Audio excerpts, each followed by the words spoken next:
into the unknown,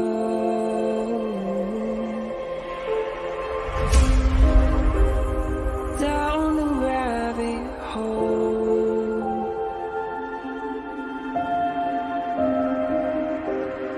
where it stops no one knows. We're going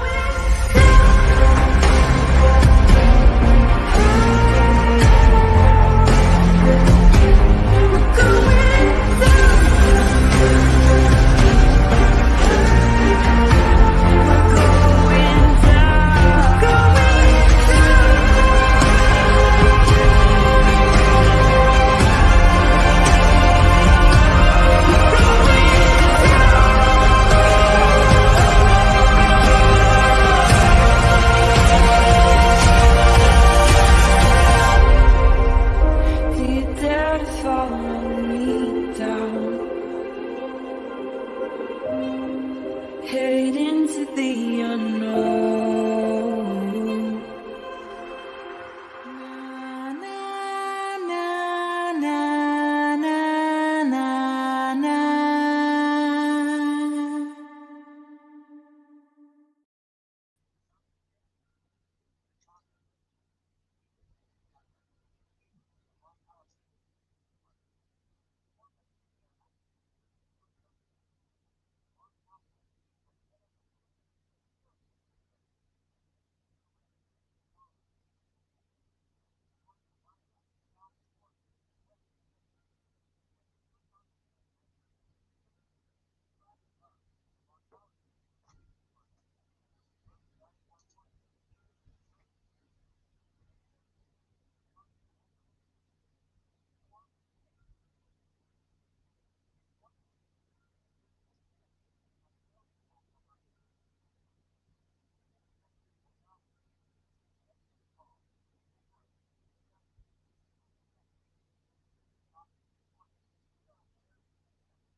Oh, okay. So sorry, the high school was calling with a recorded message.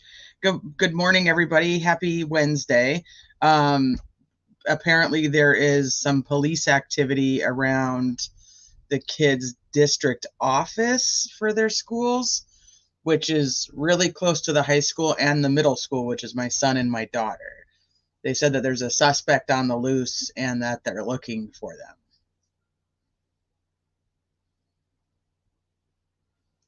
So I'm not sure what that is. Yeah. And that they don't typically ever call. They don't even call with like pre-recorded stuff. So that's kind of weird. I don't know. So keep an eye on that. Go get him. Yeah, I know, right? Well, okay. So I'm starting off this live, totally weird. There was I don't even know if you consider it a threat. I guess it is a threat. They're considering it a threat. Somebody wrote in one of the bathroom stalls at the high school that they were going to do something on the campus on September 22nd. So they wrote this like I think the first week of September, last week of August. It's very, very weird. So they've been sending messages about that like almost every day. Yeah, I don't know. That's just really weird. And they are in like a really low crime school district, so it's kind of it's a little, I mean, it's unsettling, you know. They keep saying that this threat for the 22nd has been deemed non-credible, I guess it is. I don't know, it just made me a little nervous. All right, hold on.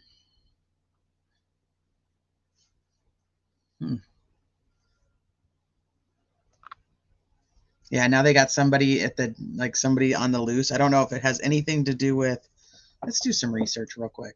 Yeah, I don't know. I'll keep them home on Friday. You think so? So my son asked that too. He was like, so a lot of the kids aren't going to school on Friday. What do you think I should do? And I was like, I don't know. It's tough. I mean, somebody wrote a threat on the bathroom stall. Yes. This is why I should just homeschool. They don't want to. They don't want to homeschool. They want to go to school, but then they complain about going to school all the time. All right, let's look and see if we can find any more information about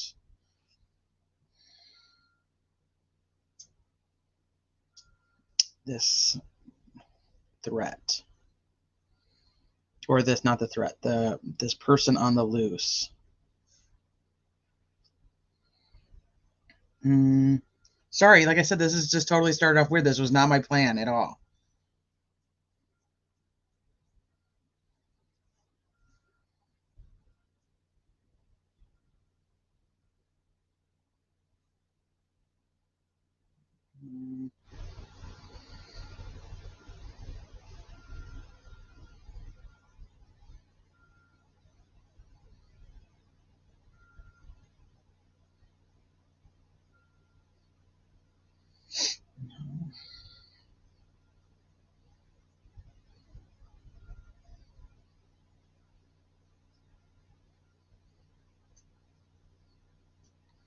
Stay inside or avoid the area. Call 911 to report suspicious activity. Subject outstanding described as a male, Hispanic, 18 to 25 years old, clean shaven.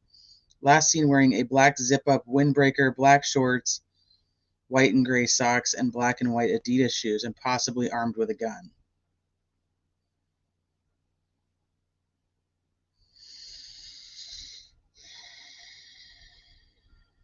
What about the high school? Why aren't we getting text alerts? Seal Beach PD sends text to all their residents. We will continue to provide updates on our social media outlets. Has this been cleared yet? Not yet. The police are still looking for the subject. Please continue to monitor our social media pages. Is this person still at large? Will you let us know when it's clear?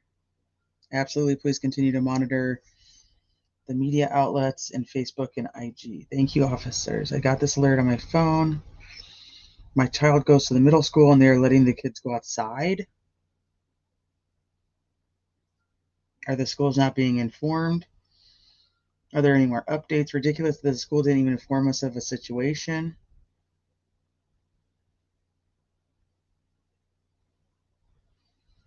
Do we know what it is? What's going on? I live right across from it.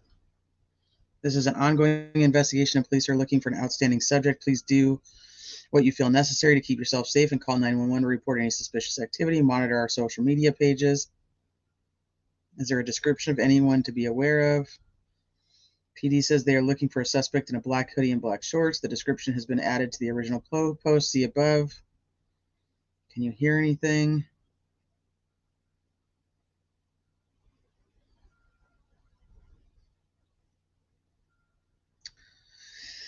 Well, that's uncomfortable. Shit.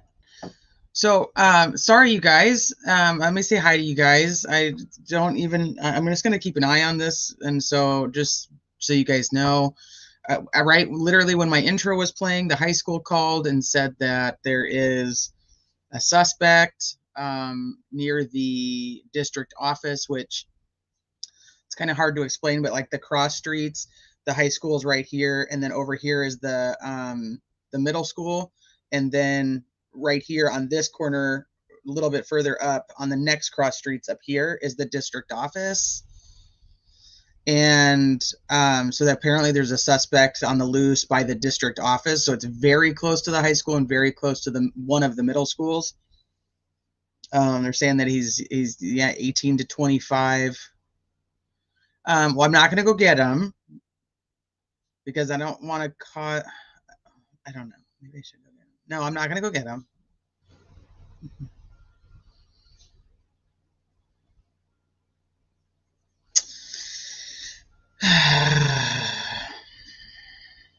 So and this is after like just already being stressed out. So I was telling some of them that you guys that were here, I was telling you guys, so like there was a threat that was put on the high school, one of the high school bathroom stalls, and about a threat for September 22nd that they were going to do something on campus. They brought in the FBI, all the local police departments. They're saying the threat is not credible. You got to call the office. Yeah, I don't know. I mean, that was the office. It's an automated thing that that was the high school. What I was just reading is the local police department's um, Facebook page.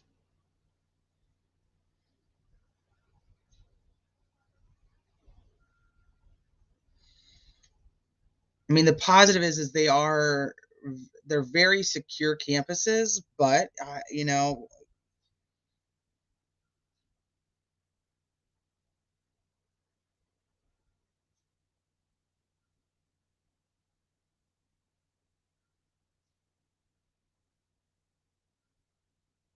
I don't know.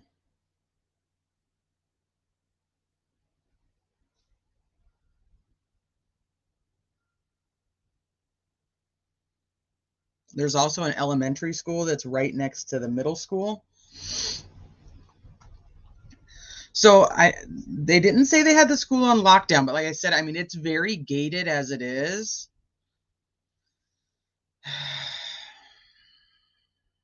I'm gonna have anxiety. I have enough anxiety. I know, Cave Rays. Yeah, and I'm like, you guys know, I literally, like, I'm diagnosed with a panic disorder.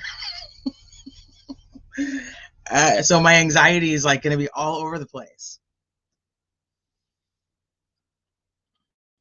So anyways, what I was reading was on a Facebook post, and one of the people that lives in the area said that the kids at the middle school are still going outside, probably for like PE, I would assume. So they're not on any form of lockdown. These two incidences are not the same. There's two separate incidences, but I know. Okay, I got to take some deep breaths. I cannot panic. You guys, so don't panic. I can't panic. We're gonna keep an eye on it, right? We're gonna keep an eye on it.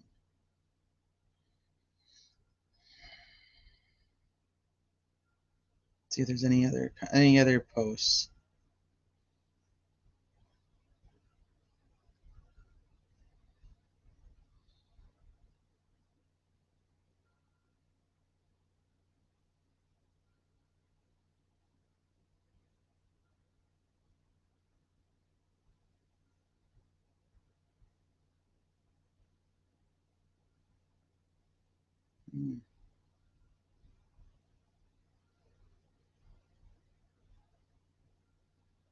I don't know. That's not okay. Thank you, Jen. Oh, thank you, Sarah Smith. I appreciate that very much. Well, but I don't even know what I could do anyway. I'm like, I can't just go take him out of school, right? I can't just be like, oh, here I am. There's a bad guy in the neighborhood, so I'm coming to take my kids out of school. He's not on the campus. I don't know. I don't know the right thing to do.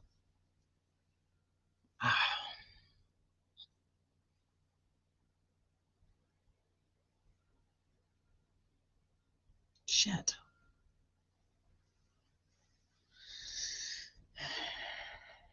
Yes. Yes. Yes. Thank you, C-Dub. I know, Claus. I know. I'm just trying to think if like I even should. Like, is that something that I should do? I mean, can you just go take your kids out of school every single time that there's a bad guy around? I mean, the kids are in school there because there's not a lot of bad guys, so it makes me feel a lot better. But I mean, if my kids were in school, in the school district over here, like on this side of us, like who knows? It's like, so then you just don't put your kids in school.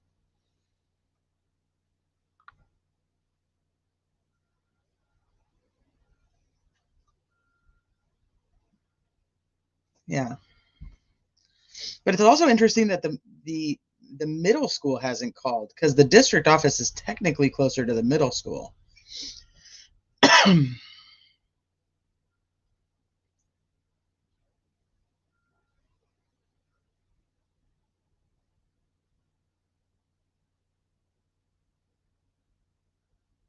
You guys just stick with me. It's in Southern California. It's it's in Orange County. It's in a really good part of Orange County.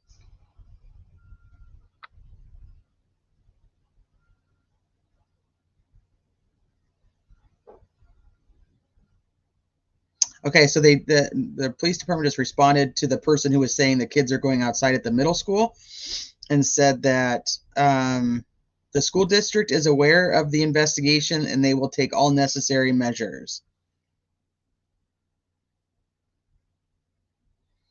This other person's like, it's not even near the middle school. It's literally the next cross streets up. So stupid.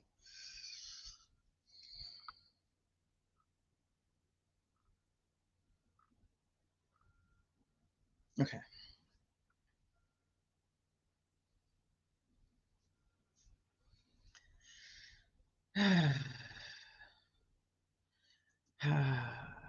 Okay. Yeah, it's probably not. You probably shouldn't even go there. They're probably better off not having anybody going in since the schools are technically locked in anyway. There's no opening. I mean, they could hop a fence. Don't get me wrong. People can hop a fence, but there's no gates that are left open. They have like security that walks like a perimeter, and like after school starts, all the gates are locked. You have to, like, as an adult, you have to like go get buzzed in. So it's not as easily accessible as like some of these places where we've seen really bad stuff happening. Um,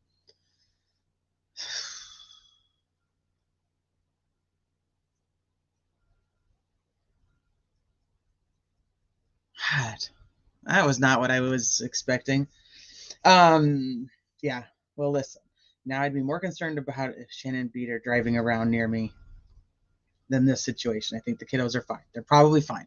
They probably don't even have a clue that anything is going on, and they're probably fine. Did you really? Music City Mom, did you really? Oh, well, that's really interesting. That's very close.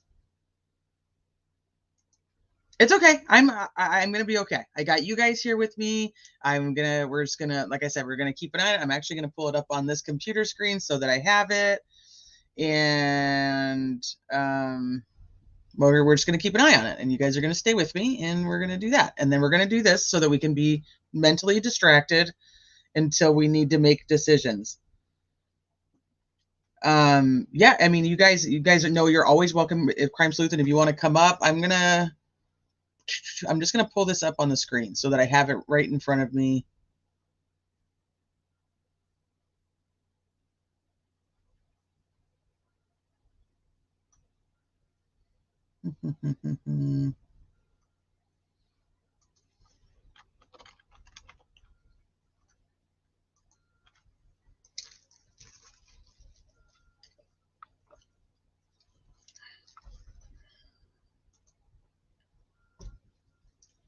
And then you know what I'm going to do? I'm going to send this.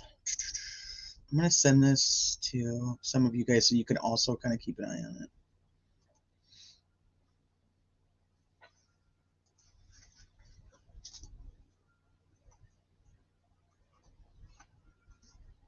Okay.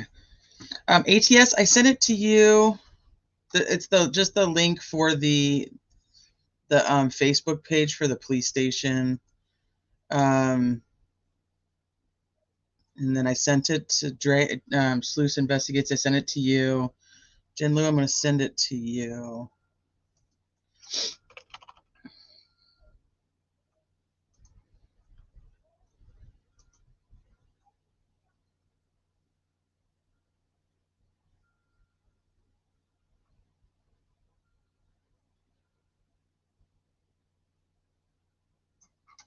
All right. And then we're just going to keep this up here.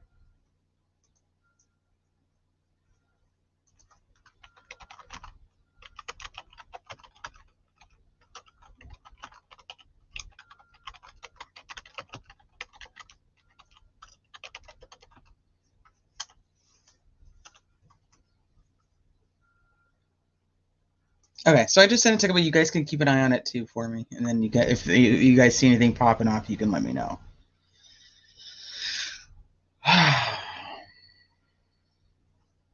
Yeah, Sluice, we got to get you a mic. Hi, Salty C. Okay, I didn't even get to say hi to you guys, so I apologize. Like I said, this totally kind of just threw me off, and it's really ironic because I was already totally thrown off because my computer decided it wanted to freeze probably because I had so much stuff open from all my Delphi research. And so my computer was like not wanting to do anything that it was like just not doing it. So I just shut it down and restarted it. So everything on my computer was closed. So I was like, okay, well, as soon as I go live, I'll just start opening up all the things again and finding all the things that I already had open. And then that happened. And so now I'm like totally behind and we're like 20 minutes into a live that I haven't even done anything with. I really apologize. Hi, Queen of Hearts. From a school staff standpoint, it is really hard when there's something happening where panic may ensue to have to start pulling kids out of classes. The chaos in halls scares kids sometimes. That's kind of what I'm thinking, like when I'm going back and forth in my mind, I'm like, okay, hey, like you don't freak out the kids either. Don't freak out my own kids. Don't freak out everybody.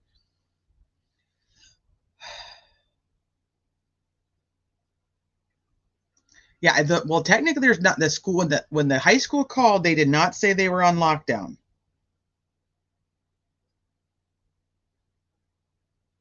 They just said that they were letting us know that by the district office. I'm starting to see if there's anything else. I don't see. There's nothing new.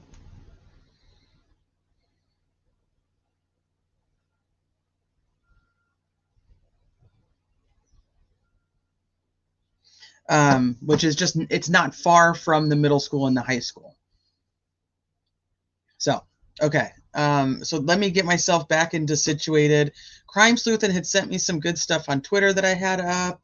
So I'm going to pull that back up. Let me even just get my regular ship going. So I appreciate you guys and your patience. I'm just kind of all over now. My brain's already a disaster from this case as it is. And then I don't need them throwing crazy stuff with my kids to do with it.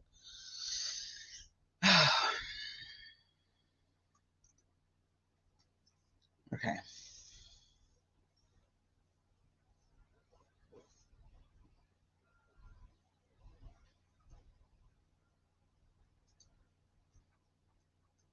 All my highlighting is gone. Shit.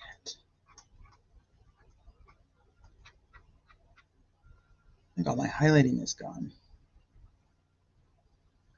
That's okay.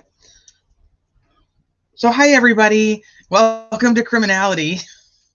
Today, I wanted to talk to you guys about the rest of the stuff that we missed or we weren't able to cover the other day on the new document that was released in Delphi.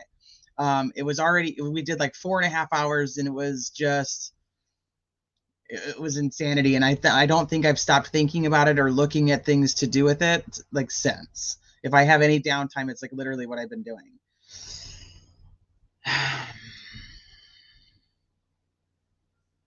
Yeah, they're on high alert. They would know. Yeah, they got. I know. I'm like, my brain is like gonna pop.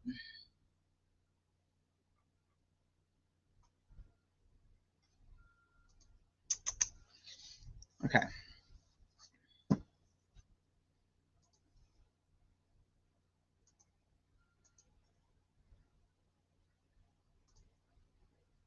And I'm also going to. I will send.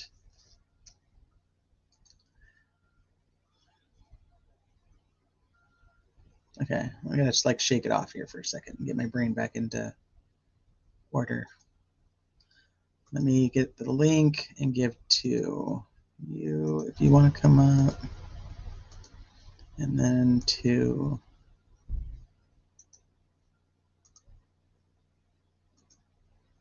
you if you want to come up.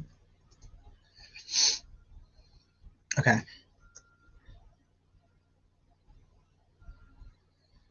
We're not panicking. We are not panicking. We are going to take deep breaths.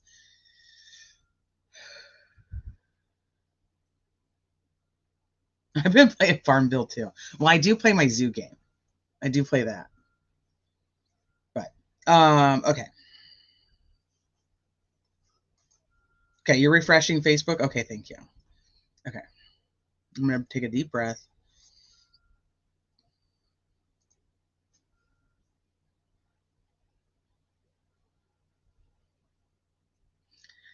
Jordan, it was 3 dogs, 2 kids, and in Romeoville, Illinois. Malicious Intent was telling me about it. And yeah, the mom, the dad, 2 kids, they said were like 7 and 9, and their 3 dogs. They had just moved there in like April. And apparently it was a targeted attack. They don't know who did it yet, but they think it's targeted. Hi, MK. Hey, Lawnerd Amber. Hey, chat team mods lurking while at work. I know I knew this was going to be a tough time for a lot of people to be able to come in, and I get it because it's work. I was really upset that I wasn't able to go live yesterday, but my husband ended up having to go far away for work, so he wasn't going to be home until really late, which put me on entire kid duty for the entire day. So I wasn't able to do it yesterday. So I was like, you know what? And then tonight we've got gymnastics, and the oldest has got the orthodontics, and it's just like, there's no way I can do it this afternoon or tonight. So I'm like, you know what? I'm just going to do it in the morning. And I know it'll be tough for a lot of people because of work, but too much on life's plate. No kidding. Yeah. See, I know Muffy. Hi, Muffy. There's a lot of people I know that are at work, and so some might just be listening in, some might be popping in and out. But there's just too much of this in my brain to not come on here and share it with you guys. So here I am. You're keeping me successful by having something to listen to. Never feel bad as a creator. I appreciate that. It's okay. It's fine. Everyone is fine. I am fine. I am doing my best not to bust out into a full panic attack. So we're going to do this. We're going to bring that back over and go leave it up on the screen so I can just keep checking it.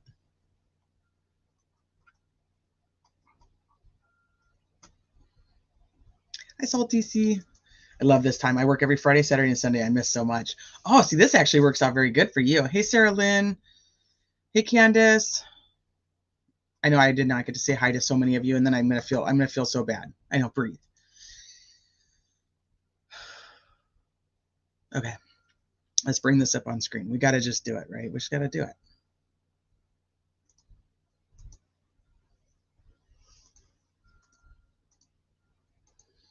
Okay, so where we left off on Monday, we were talking about the defense, and I'm not really, I don't want to go back too far because, man, that took us forever to get through it to begin with.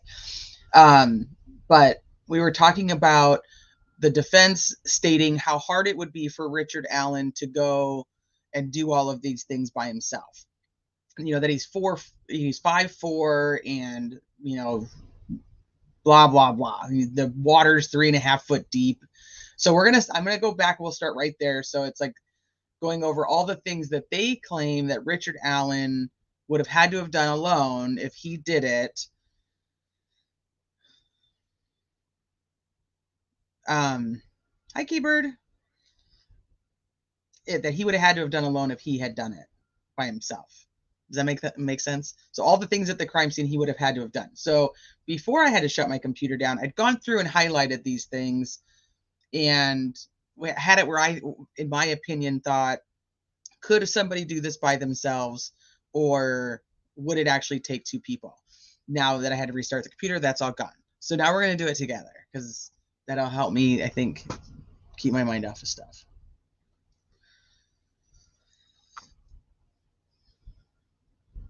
Ashley, yeah, you and Richard Allen, same size.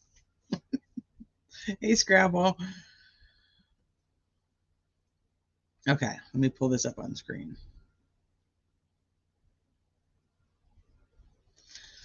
It's the same. Okay, so I guess I should preface this because there's a couple things that I wanted to say.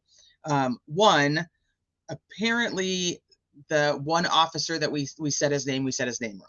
So it is Boucher. There was no way in the world I actually thought it was going to be Boucher because of Bobby Boucher. And so we said his name wrong. I have been corrected a few times. And his name is Boucher. It's not Bobby Boucher, but it is Boucher. So that's number one. I want to start with that. Number two, when I said this 1,000 times on the last live, this is a defense motion. Is it really?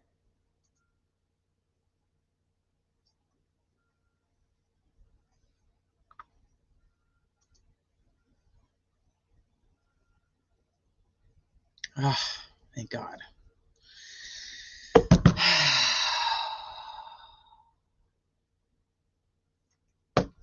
Thank God. Okay. All clear.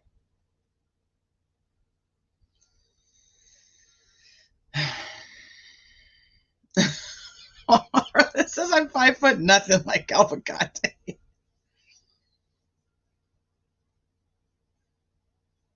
I know, right? That's why I was like, I had to assume that that was not it. Okay, so kids are good, guys in custody. Now we can really do this, right? Ah, crime with Loki's like 411 here. Is it 411 and shorter, or is it 410 and shorter that is technically makes you?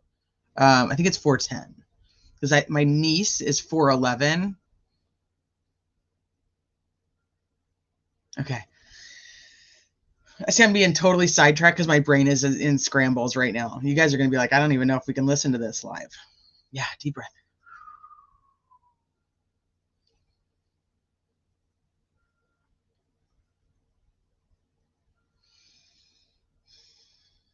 Okay, I got to get my brain back on track. It's good. We're all good. Hit like for Tease Anxiety. Yay! And if you want to see more of Tease Anxiety, make sure you hit the bell. So bad. So bad. Oh. Okay. Hey, Mary Jane. Okay, so the other thing that I really wanted to, Pamela, there's a guy that was by my kid's school, by my two older kids' schools. Do I have a Dr. Pepper? I have a Dr. Pepper, yeah. He was being looked for by police, and they said that he potentially had a gun. And so the school called to let us know that this was happening, but they got him. So like the whole beginning of this live turned into a weird mess of me freaking out about my kids. So another thing that I wanted to comment about this entire thing is, and I said this part a few times on the last live, is obviously this is a defense motion. The defense's job is to bring reasonable doubt and to show that there's alternate theories and try to make sure that if they're defending their client to the best of their ability. Now, there's a lot to unpack in this, which we've been doing slowly. With 136 pages, this defense team not only wrote, in my opinion, a very clear and specific memorandum to show their point, they also provided an entire list of receipts. Let me make sure I pull that up for you guys too. So it's not like they just wrote this and we're like, oh yeah, we're just going to tell you guys that we have all this stuff, but we don't really show it. This is all attached to the memorandum, even though we don't get to see all of this, not yet anyway. But they did bring receipts. Now, does that mean that this is exactly what happened and that these people that they're naming actually did anything? No, it doesn't. These people are not on trial. I know that there are some people who are like, we shouldn't be saying their names, but their names are in here. That's not going to change whether I say their name or not. When you read it, you're going to know their name. So, and there's multiple of them. So if you don't say their names, even if it's just their first name, it's very hard to try to figure out the connections between people. I even went back and had to read it and then kind of marked what I thought, like how this person is connected and who they're connected to and who they're connected through. But that doesn't mean any of these people are guilty. None of these people are arrested. None of these people are guilty, for this crime in particular. This is just a memorandum, and I shouldn't say just a memorandum because that's a really damn good one, to show that they believe that law enforcement manipulated, maneuvered,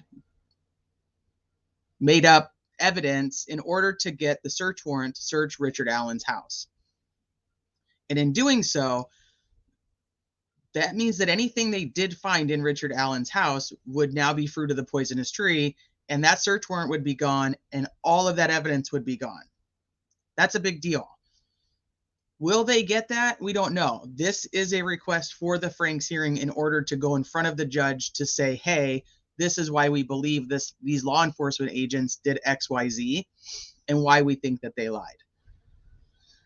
So I think they have a really good point. I was told that, not to think that they have a really good point, but their story, along with their receipts to match their story, so far is very intriguing and eye-opening.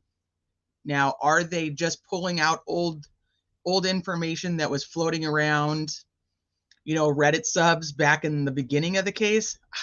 I can't answer that. I'm not on the defense team. But it definitely gives you food for thought. And either way, what the information in here for me, I have a lot more questions than I did before. Knowing things about the crime scene the way that we do now versus what we knew then, I have a lot of questions whether you believe it's Richard Allen or whether you believe it's a different group of people. Now, if it is a different group of people, or even if we want to consider this other group of people, we have to also remember that every group is not all bad people. It's there. When I was trying to look into this Odinism in itself, it's classified as a religion. Now, does it lean more towards these, ultimate paganistic? I think that somebody else told me they were like, what are they, wantonistic, beliefs. Doesn't make every single person in there that follows this quote unquote religion somebody who is going to go and unalive young women in a ritualistic way. So I thought that was, hold on, let me make sure that you guys, something's happening in my messenger, so I just want to make sure that.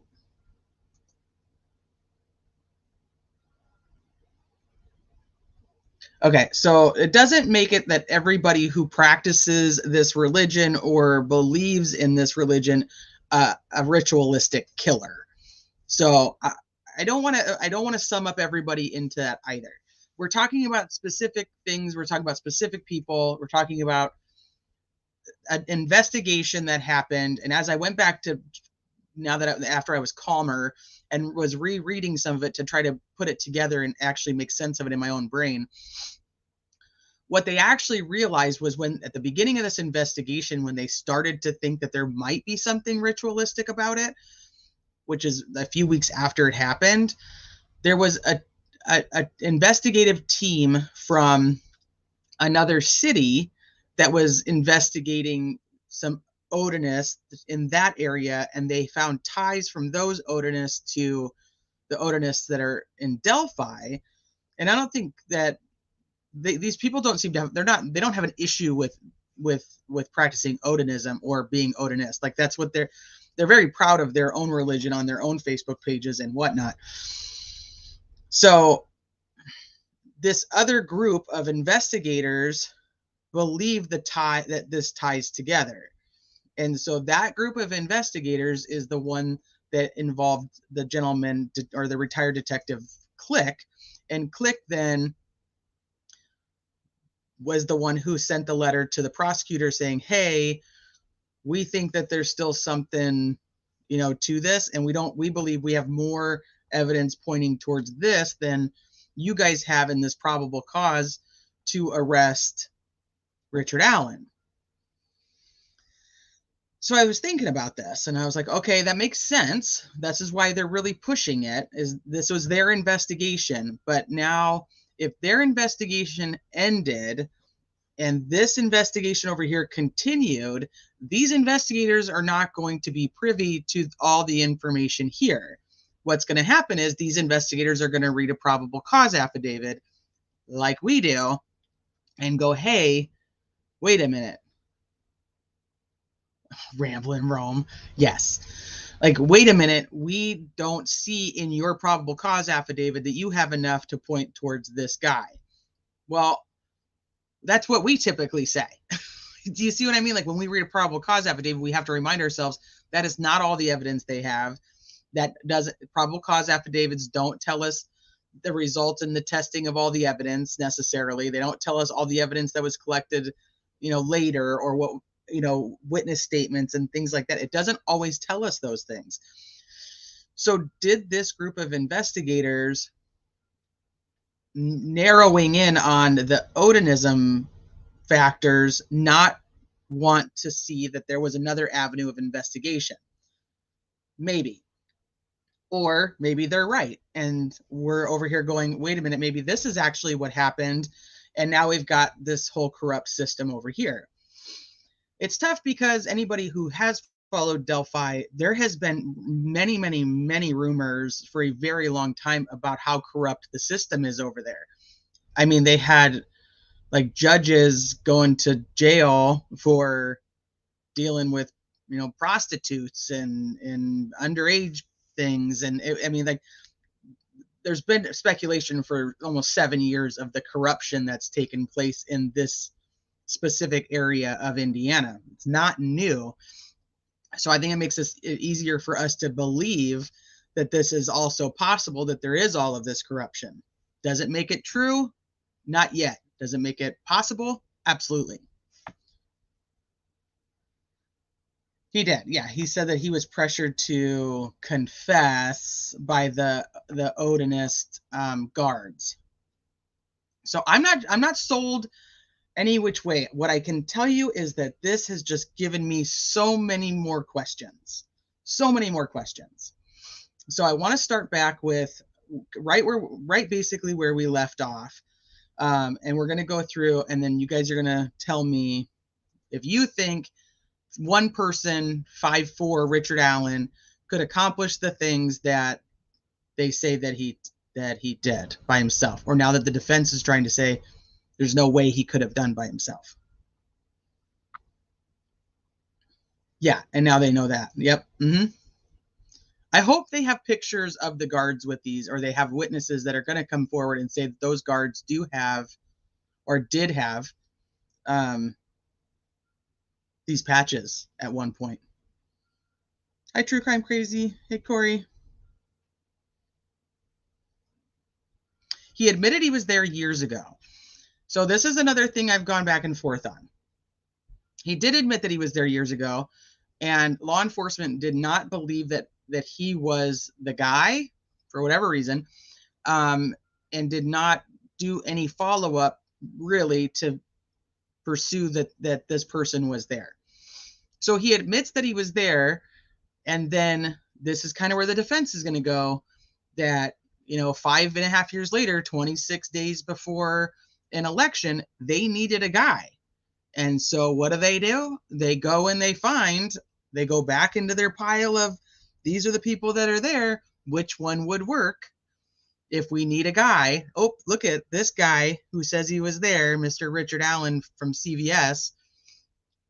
He could fit the profile potentially. Let's use him. That's what the defense is basically saying. So, hey, Mima. Okay, give me 1 second. I'm just going to shake it off, and then I'll be right back.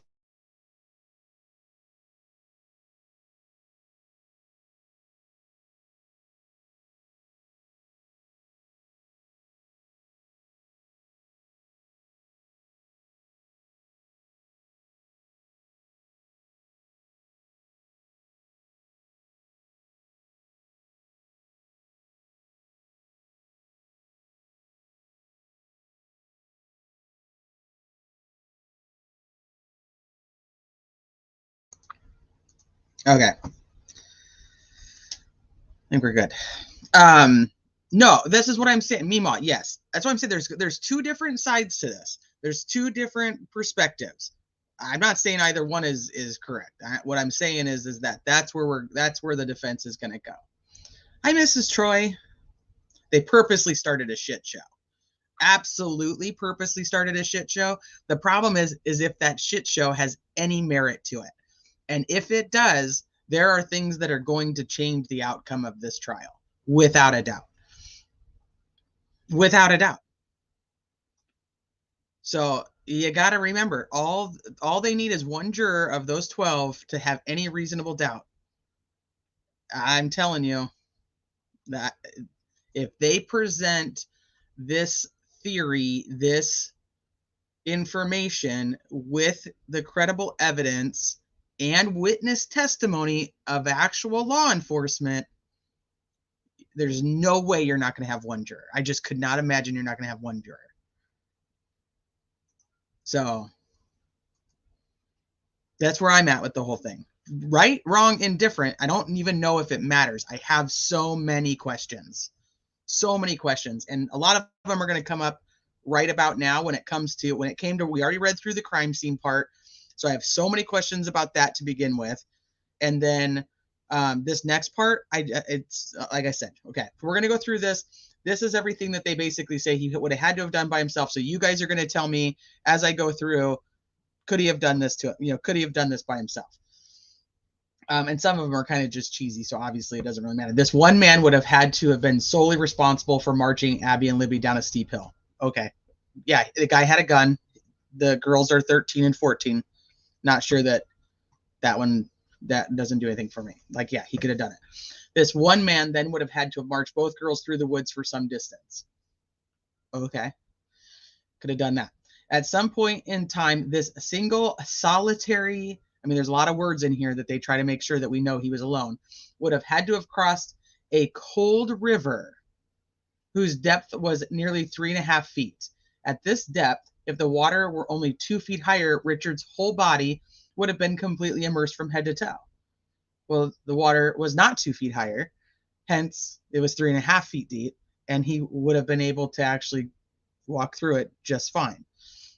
And I believe, don't quote me on this, but I believe the area that they crossed was not 3.5 feet. But we'll see when that comes out. So I still think, yeah, but it wasn't 2 feet higher. So that is a really irrelevant point, but nice try. Yeah, he's going to walk if they have this evidence. Hi, Tiffany. Okay, so with the cold river, because nobody can walk through this cold river, apparently, and if you're 5'4", Richard Allen, you cannot walk through this cold river by yourself. With the cold river water rising well above his waist, this man, acting alone, has to worry about himself crossing the rushing river while also trying to corral 2 girls, keeping them from running or screaming, knowing the houses were not far away. If you have a gun on them, the chances are they might comply. That's kind of the purpose of the gun. So once again, there's a lot in here that I don't believe shows that he couldn't have done this by himself. There are some things that I'm like, why did you do that? Or yeah, how did you do it by yourself? But yeah, it's not raging waters over here. But with the cold river water rising well above his waist, this man on his own would have had to then march the girls up to the site of the murders while all 3, because of the depth of the water, were wearing undergarments, pants, shirts, jackets, socks, and shoes that were drenched with water from crossing the river. Okay, once again, whether this is 1 man or 10 men, they all would have had to have done it. Do you see what I mean? Like, that just, once again, doesn't change anything. Yes, they would have had to have done it if the water was 3.5 feet or if it was 2 feet higher. Once he and the girls arrived at the murder scene, this single solitary person then somehow would have had to subdue either Abby or Libby in rope or some other restraining device in order to have the ability to kill the unsubdued child without fear that the other would run away or scream. Okay. So he had to subdue them in some way, not necessarily with rope or a restraining device. Fear, a gun, a weapon, or a restraining, anything.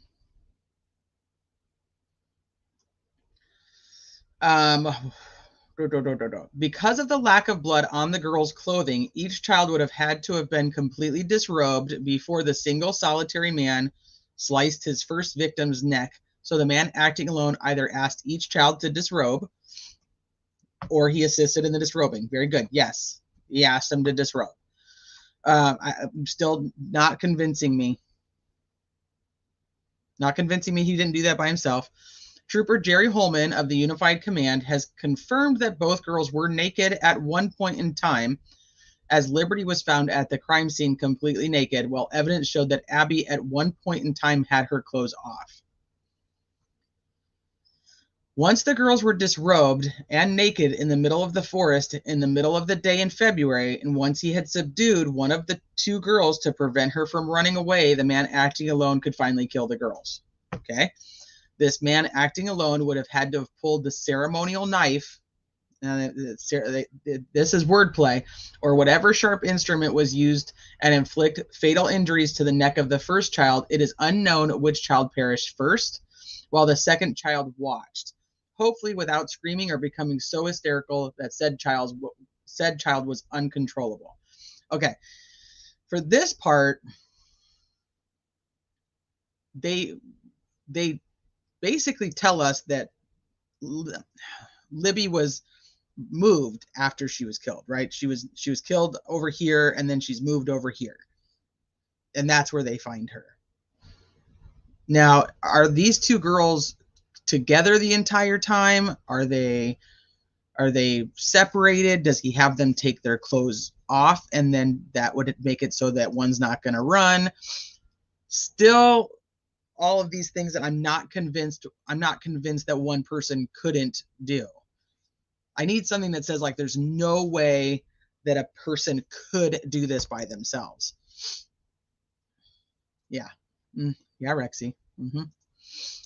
So I'm not there yet. The crime scene itself is a different story, but what I'm saying is, like, their points here, I'm not sold.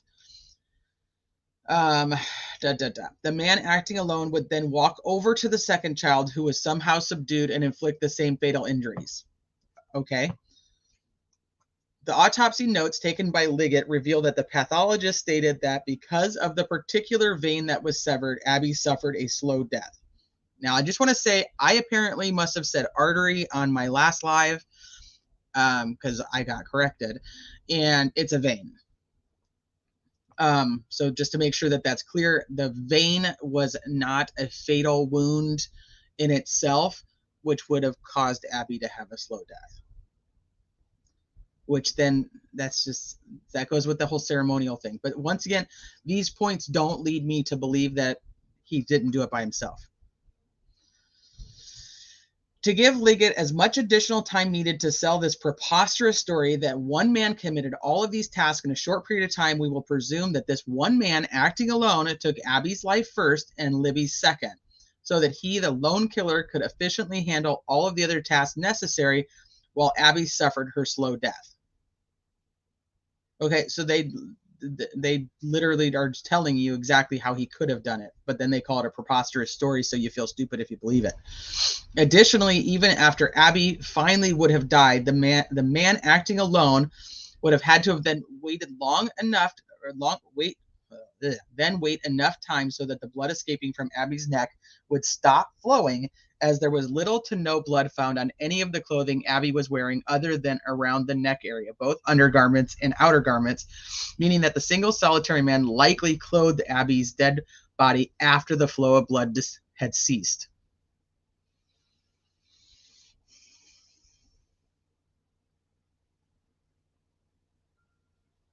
So my question here would be, how I don't even know if that's, like, it's such a terrible question. How slow would her death have been? Because I think that would answer the questions for them all by itself. If the witnesses, whether they say he had mud or blood, one way or the other, if the witness sees him leaving at, what was it? I think 3, I'm going to go with 3:38. That's not the exact time. But still, they would know how long it would have taken for Abby to die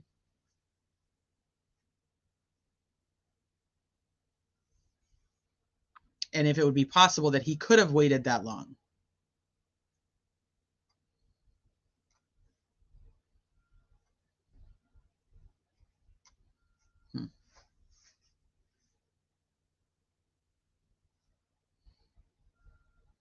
Yeah, the defense has not yet deposed the pathologist to determine what the phrase slow death means in terms of timing, whether it is 5 minutes, 25 minutes, or 55 minutes or more. That would be important to this theory. And all by itself, that would change a lot of things.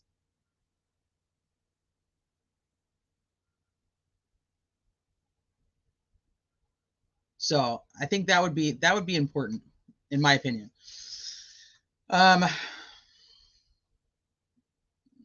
Okay. Once this man acting alone inflicted the injuries to Abby's neck and she was dying a slow death, he would have left Abby on the ground somewhere away from where she was ultimately laid to rest, as there was little blood at the scene where she was laid to rest and posed, where the man acting alone placed sticks on her body.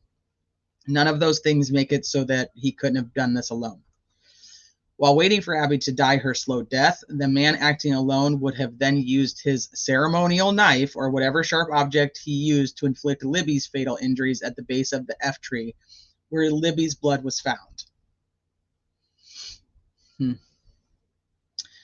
While one, waiting for Abby to die her slow death, and then two, while waiting for the blood to stop escaping from Abby's fatal injuries, this man acting alone would then grab Libby's body from the F tree where she was probably killed, dragging her to her final resting place at the base of the tree where she was found.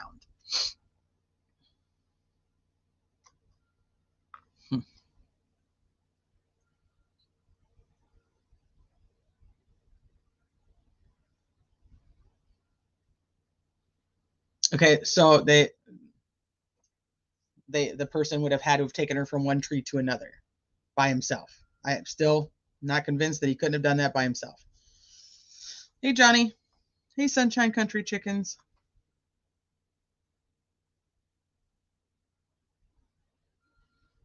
All right, let me see what you guys... Could you not cover the neck wound after some point to keep things clean?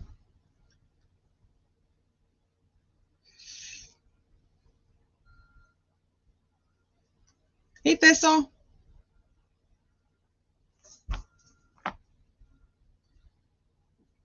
If the clothes were wet, they would have been a lot harder to get on, and you'd think they would have mentioned that in their creepy step-by-step recreation of dressing them. Yeah.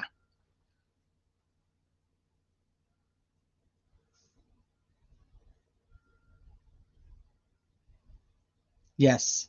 It's like a ritualistic.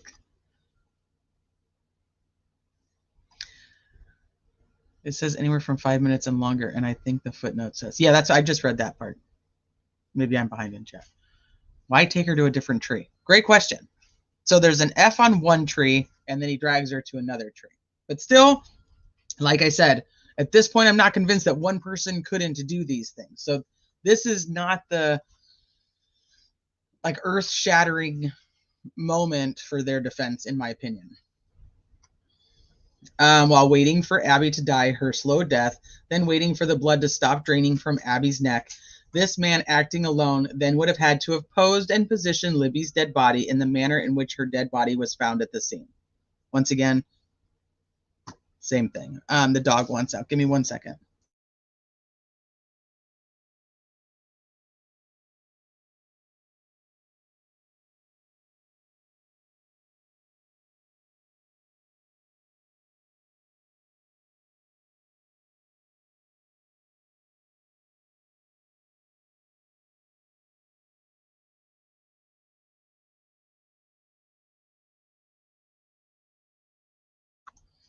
Okay. Does anything say that maybe BH and RA acted together?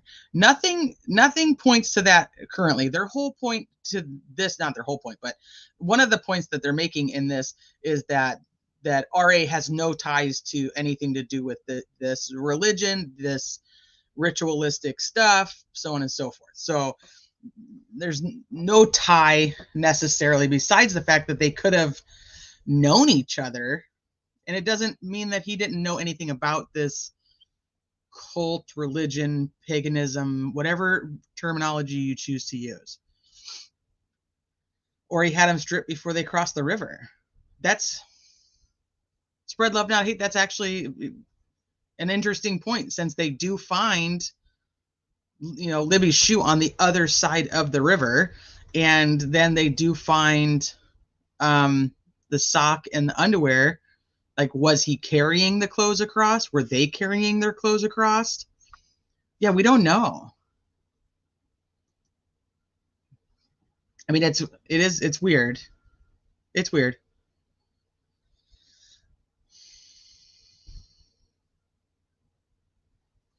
Where were we? Okay. While waiting for one Abby to die her slow death, then waiting for the blood to stop draining from Abby's neck, this man, acting alone, then would select a variety of tree branches and sticks with the ultimate purpose of placing them on Libby's dead body. Yes. Once again, I'm still thinking that this guy acting alone could do all of these things. Hey, Mitch. After selecting the branches and the sticks, this man acting alone would then gather those sticks and branches. Yes, he could do that by himself. After gathering the selected branches and sticks, this man acting alone would have to carefully arrange the sticks in a pattern found at the crime scene. Now, this is if you believe that they are in a pattern and not just placed there. This is going to go. This could go either way. Apparently, the original officers that were on the scene did not seem to think there was any rhyme or reason to the way the sticks were placed. They thought that they were just thrown on there to somewhat try to cover up the bodies. Later on, apparently, they decided, this is from Barbara McDonald, who is part of the Down the Hill podcast. She was on Court TV the last couple of days, and she stated that her sources told her that they had to go back a couple weeks later to try to find the sticks because they actually didn't take them with. Let me see what you guys are thinking. The sticks throw me off, just not landing. Yeah, the sticks throw me off. They don't just land in a pattern. Right. Well, especially if Abby did have like two that were placed like above her head, like as horns.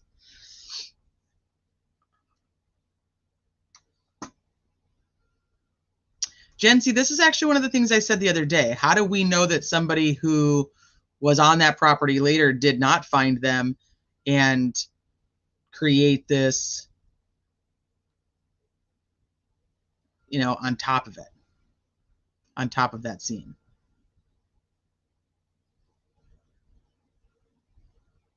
I'm not either. I'm not sold either way. I can tell you right now, I definitely have more questions than I have answers. Okay, we're gonna go back to this. Crime sleuthing. Yeah, I have all your stuff pulled up over here. I'm gonna look in. I'm gonna show some of that in just a hot minute.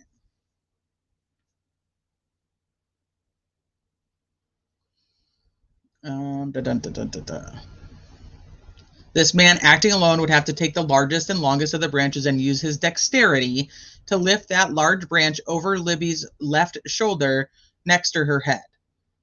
I still don't. Once again, you guys tell me as soon as you see something that you're like, there's no way that one person could have done this, just holler. Next, the man acting alone would have had to have taken a smaller stick and placed it under Libby's neck on a straight line from Libby's right shoulder to her left shoulder, but over the previously laid out large branch that the man acting alone had placed over Libby's left shoulder described in 14A. So, do I have that? Was I able to actually save it? Let me see. I showed you guys the drawing from True Crime Recliner the other day, and now Court TV did their own. Let me grab it real quick so I can show you guys that one.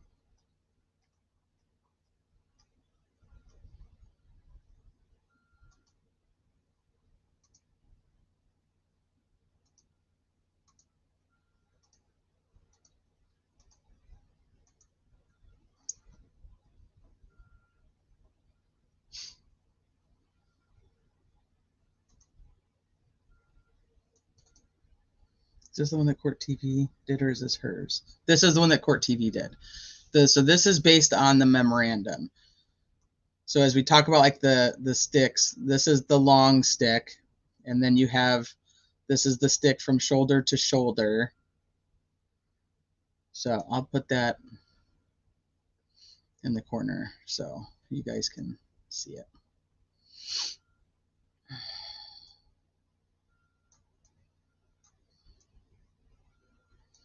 No, damn it. Don't do that. Okay, next the man would have had to have grabbed one of the longer sticks and placed it along Libby's right thigh near her genitalia. This stick would then be placed alongside the right side of Libby toward her head, but over the shorter stick discussed in 14C above. I believe they're talking about 14B. This stick starting near Libby's genitalia would form the right half of the V along with the stick discussed in 14D. In order to form what can be described as a V, gosh darn it, stupid finger. What would be described as a V, the man acting alone would take another stick, place it on Libby's left thigh near her genitals, and connect it with the stick described in 14C to form the base of the V. Then this man would run that stick essentially along the left side of Libby's body over the large tree branch that is mentioned in 14A. This stick placed on Libby's left thigh would also connect with, and in fact may even be attached to, as the photo makes it hard to tell, the stick described in 14B. At some point in time, once the blood draining from Abby's neck had stopped, this man acting alone would then have to gather the discarded clothing from both girls. So it's still, I'm not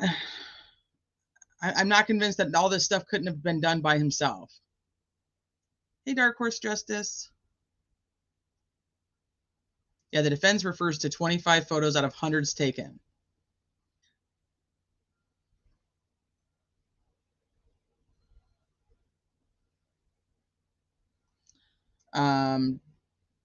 This man would then have had to redress Abby's dead body, starting with the undergarments Abby was wearing, without leaving any blood, his, Abby's, or Libby's, on the undergarments except around the neck area where Abby had been mortally wounded.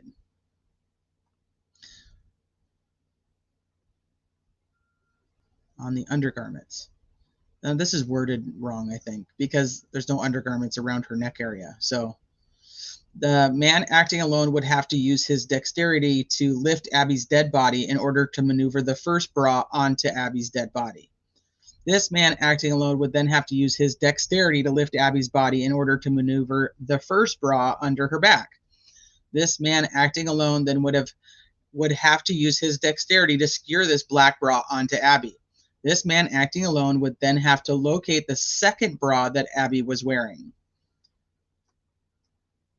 The second bra was found on top of the black bra and under a pink shirt.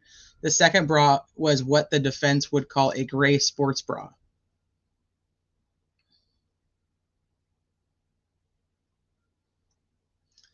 This man acting alone would then have to use his dexterity to lift Abby's dead body in order to maneuver the second bra onto Abby's dead body. This man acting alone would then use his dexterity to secure a second woman's bra onto Abby. Once both bras were secured onto Abby's dead body, this man acting alone would have to locate the pink shirt that Abby was wearing underneath the sweatshirt. Once the pink shirt was located, the man acting alone would likely have positioned Abby's arms above her head to make it easier to place the pink shirt onto Abby's dead body.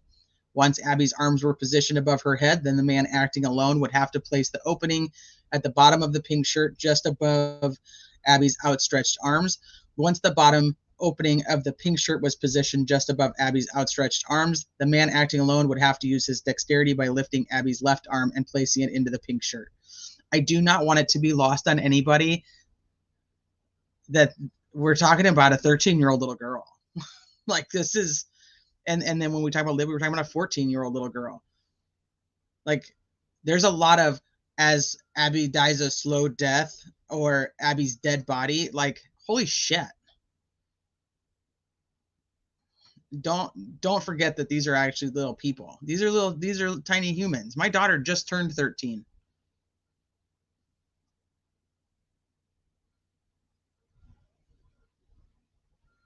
So I might be reading it like dry, but I'm telling you right now, every time I hear their name or every time I say their name, like, I can't even imagine. I just can't. And I feel terrible for their parents that this is even happening, but this is what happens. Once the man acting alone maneuvered Abby's left hand and left arm through the bottom of the pink shirt, he would have to use his dexterity to move Abby's left hand and left arm toward the left armhole of the pink shirt. Once the man acting alone had to use his dexterity to maneuver Abby's left hand and left arm toward the left hole in the pink shirt, he would have had to have used his dexterity to pull the left arm through the armhole in the pink shirt. None of this makes any sense of why it's relevant. He could have done all of these things. He could have done all of these things by himself. This is not what makes him, this is not, in my opinion, and you guys tell me if you disagree, this isn't what's changing reasonable doubt for me. This isn't changing anything, except for just talking about these girls and their bodies. I mean, the clothing is the clothing itself is interesting. I cannot figure out for the life of me why, no matter which way you look at it, if it's Richard Allen or if it's these Odinist group, what's the point of putting all the clothes on Abby?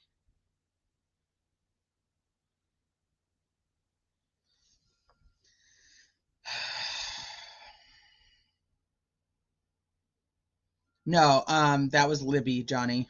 Abby's she's the shorter, tinier. She's the one who's actually dating Logan Holder, Brad Holder's son. Is dexterity the right word here? Yeah. Unless you're trying to say that he's incapable because he has no dexterity and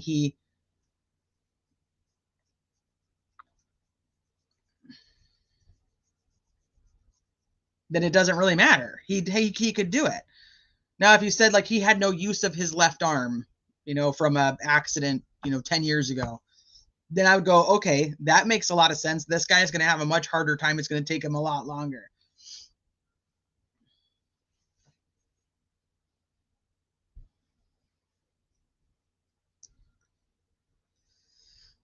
So this is a lot about that.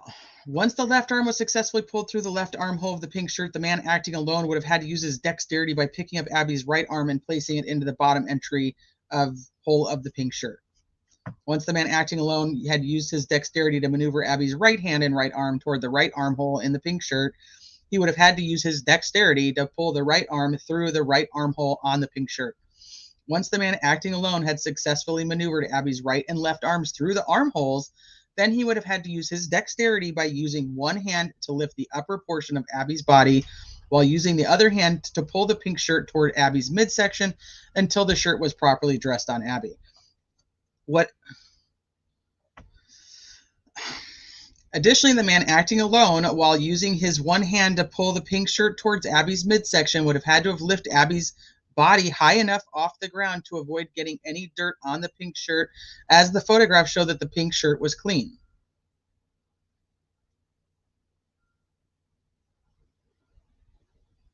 Okay, so the pink shirt's clean.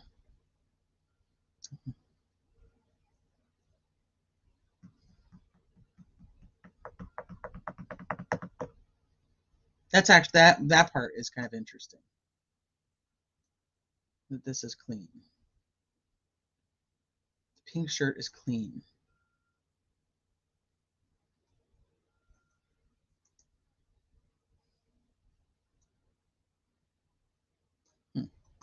Okay. It is likely that once the murderer redressed Abby in her pink shirt, that the pink shirt never touched the damp, dirty ground, as there was no dirt on that shirt whatsoever, unlike the wet dirt found on Libby's backside and the wet dirt also found on the sweatshirt Abby was ultimately dressed in.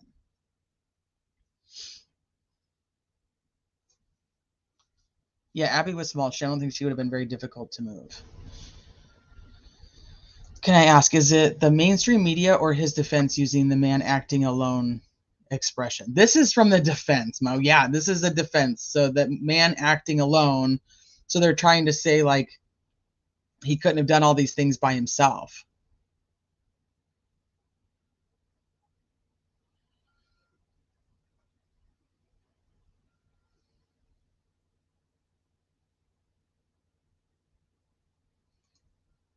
Yeah, so that's ATS. This is where probably the most interesting part about that, in my opinion,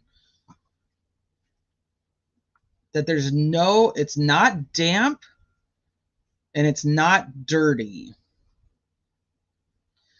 This would mean that once the man redressed Abby in the pink shirt, that he would have likely held up the upper portion of Abby's body with one hand while grabbing the sweatshirt with the other before placing the sweatshirt on Abby.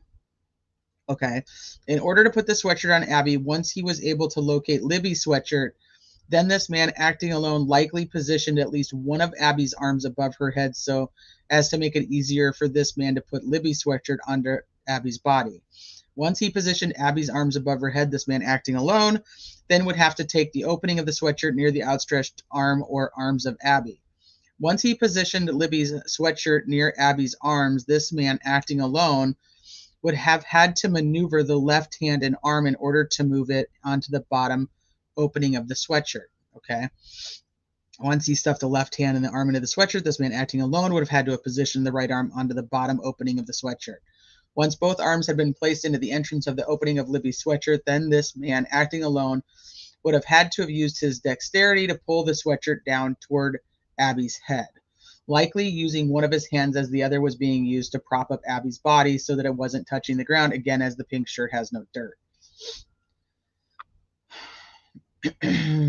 Once this man acting alone started pulling the sweatshirt down toward Abby's head, he would also have to make sure that Abby's left arm and left hand were also being pulled inside the sweatshirt's left armhole toward the hole at the end of the sweatshirt's left sleeve. Once this man acting alone started pulling the sweatshirt down toward Abby's head, he would have had to have made sure that Abby's right arm and right hand, same thing. Once the man acting alone had successfully guided both the right arm and left arm onto their respective armholes, then this man would have had to have used his dexterity to lift Abby's body with one hand while using the other hand to pull the sweatshirt down toward Abby's midsection, making sure that the sweatshirt was pulled over Abby's head. Once this man acting alone had secured the first bra and the second bra and the pink shirt and then the sweatshirt onto Abby's dead body, then he would have had to have located Libby's jeans, which were also found on Abby. Once this man acting alone had located Libby's jeans, this man acting alone would then have had to place the opening of Libby's jeans at Abby's feet. Once he placed the opening of Libby's jeans at Abby's feet, this man acting alone would then have to have used his dexterity to lift Abby's feet from her dead body enough off the ground in order to start the process of maneuvering Libby's jeans onto Abby's dead body.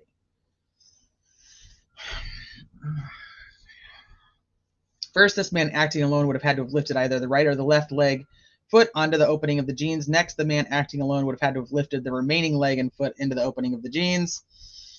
Once he was able to position Abby's feet into the openings of Libby's jeans, then this man acting alone would have had to use his dexterity to lift Abby's hips and legs in order to maneuver the jeans up Abby's dead body. All right, I'm going to take a break here.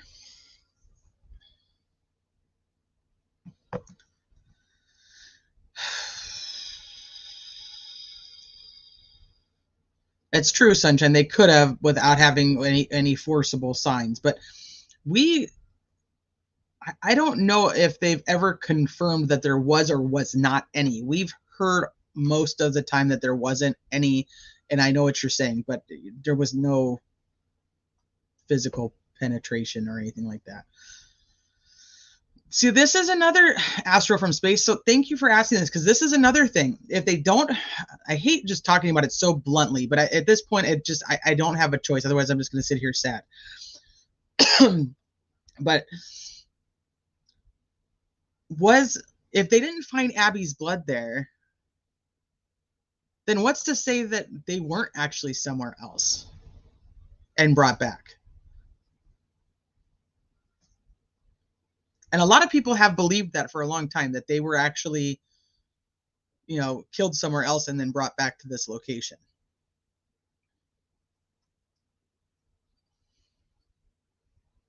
My three sons, that in itself, I think, is it. I don't know.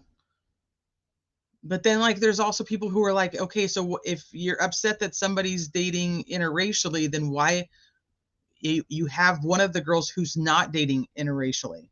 And it would most likely be her mom that you're pissed off at. but this kid is dating your son or your friend's son who's white. So what would be the purpose of killing two perfectly good white girls?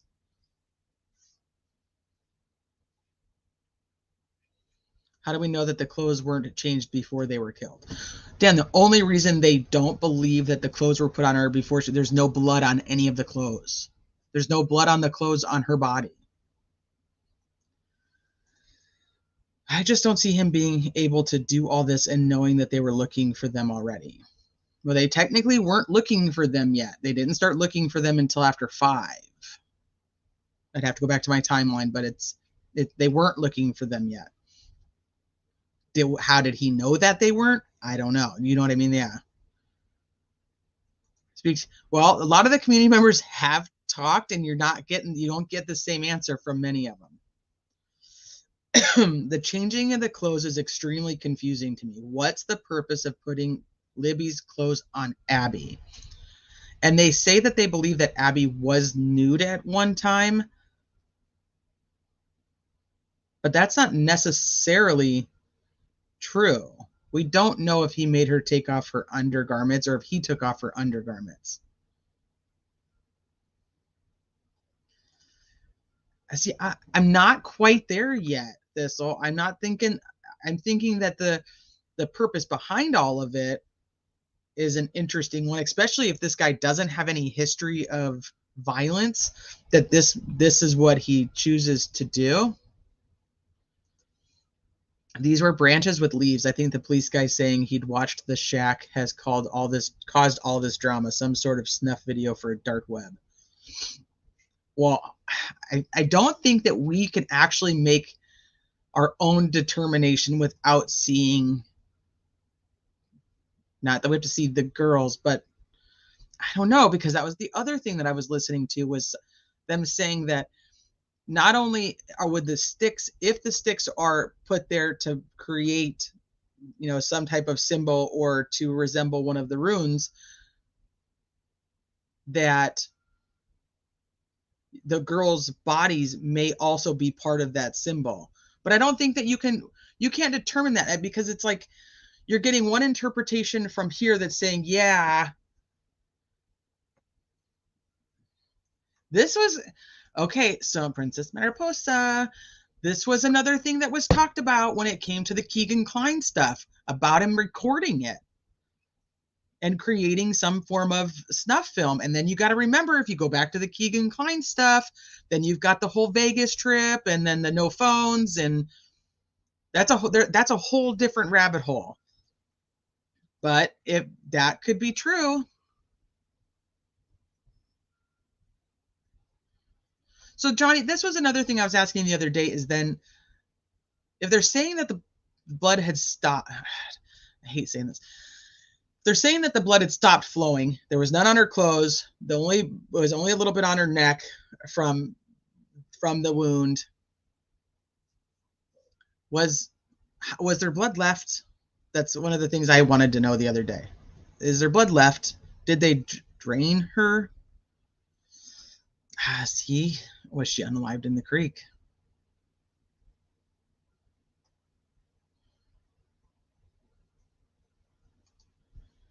It's still so tough though, because I mean, as soon as you start to you start to realize the humanity of the situation, then you crumble.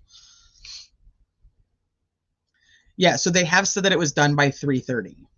Yeah, which is, I'm saying, they weren't actually nobody was there searching for the girls yet.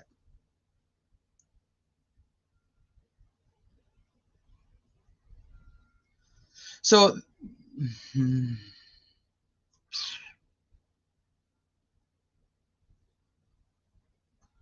yes, he did. Ron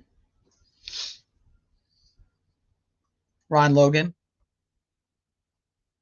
Oh yeah, absolutely. My 3 cents. Absolutely. That's what I think the whole thing is. The ritualistic stuff, the timing, the tie to these people, the tie that these people have to the property owner. I mean, in my opinion, you're already talking about reasonable. I don't know if I'm not there that this person couldn't have done all of this particular stuff on their own. I don't know the purpose of it. They are doing well at complicating things. Absolutely. And this case has already been, since you are new to the Delphi case, this case is already so complicated. It's so complicated. I don't know how far I am. I don't know how far back I am. Yep. I like to believe that our justice system typically starts the process off with the right guy. Not always, but I mean that they're headed in the right direction. Like, I do believe that we're prosecuting the right guy in Idaho. Do I think that he's guilty yet? Not necessarily. I mean, I definitely lean more towards that way. Let me be clear.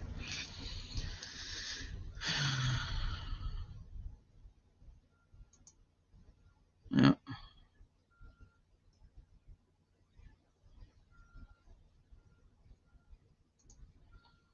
Well, this is a great question because I believed that the girls were random up until the catfishing, Anthony Shots, Keegan Klein stuff. Then I thought they were targeted, and maybe for a group of weirdos who just like to watch like snuff films.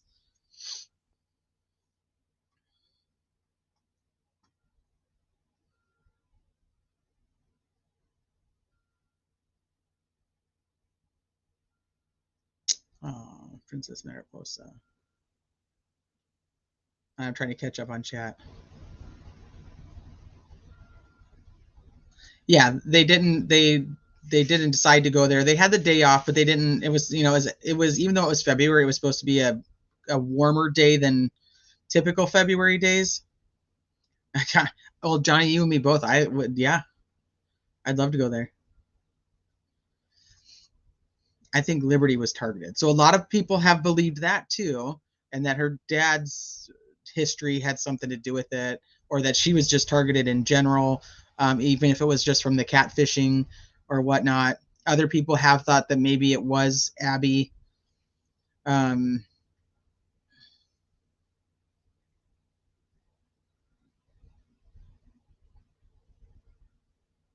know.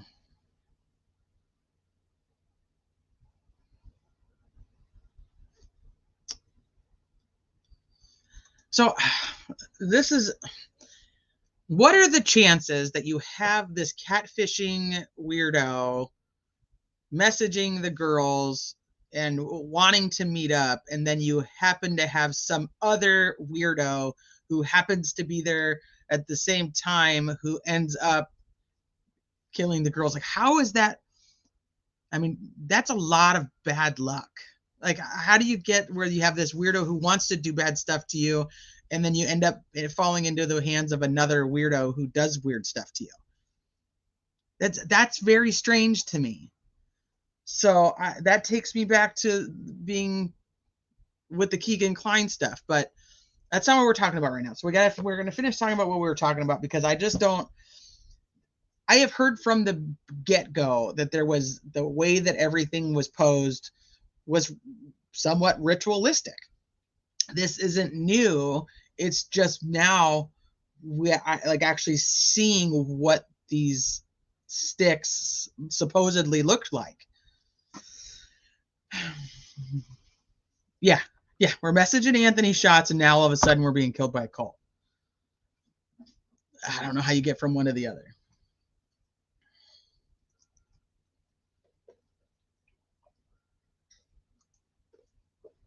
Well, he worked in retail, works at CVS. Maybe he had the day off. Okay. Hey, Delana. Maybe they're all in the cult. That's, well, according to the defense, there's no tie from Richard Allen to these Odinites, to the Odinism. There's no tie between the two. It just, there, yeah, I don't know. Okay, so I don't even know where we were. Once the man, okay, here we go. This man acting alone would continue this adjustment and readjustment using both of his hands until the genes were ultimately completely on Abby's dead body.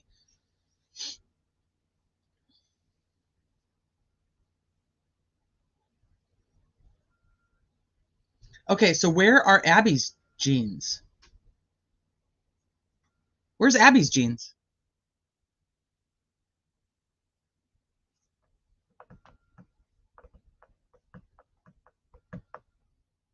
Where's Abby's jeans?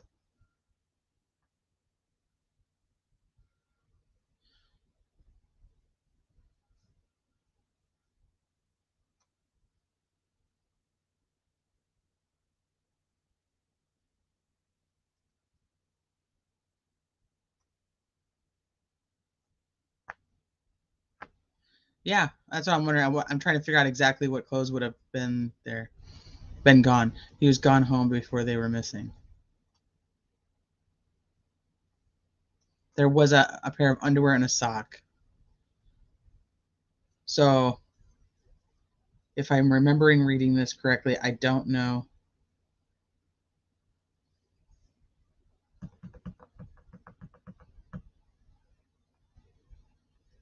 Yeah, where so Abby's t-shirt is on her. Abby's did it say that he put Abby and Libby's sweatshirt on?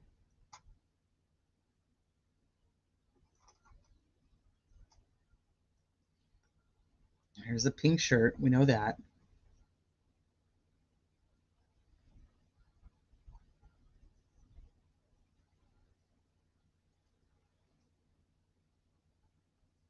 Yes, so both sweatshirts, because now we're talking about Libby's sweatshirt.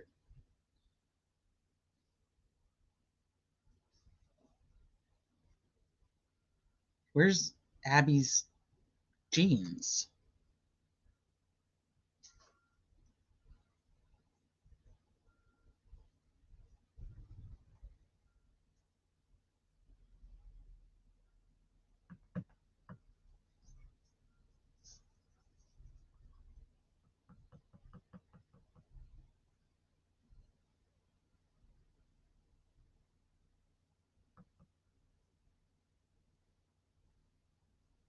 Okay, so then once the man acting alone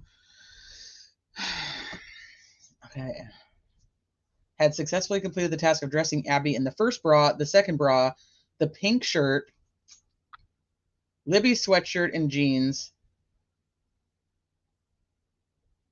he would then have to locate Abby's Converse tennis shoes. So they don't say, it doesn't say Abby's sweatshirt, but up here it says Abby's sweatshirt. Hold on, the dog wants back in now.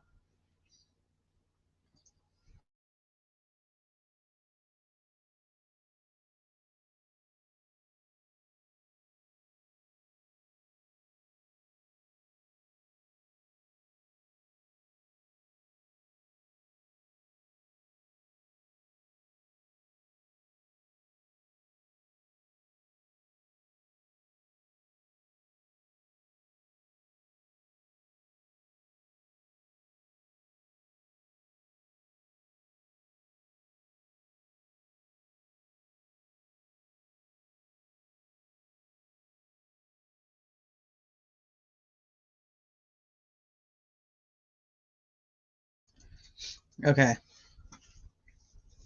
I swear it said that he put her sweatshirt back on her and then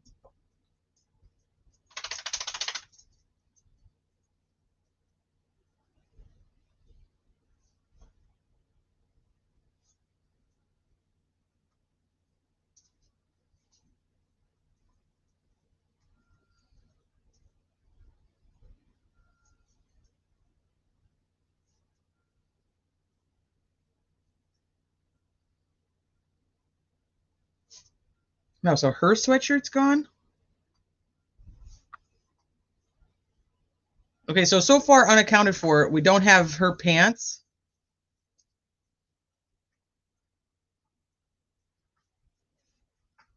We don't have Abby's pants or Abby's sweatshirt so far. I'm gathering this should have never been released. I think that they did it on purpose.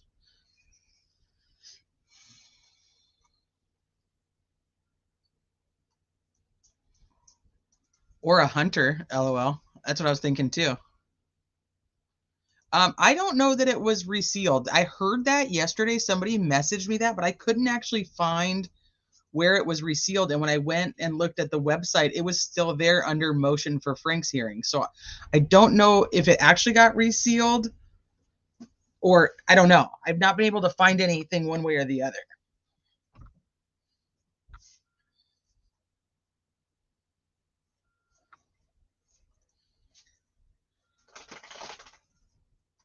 Now the dogs are in here and they're going to start wanting to wrestle around.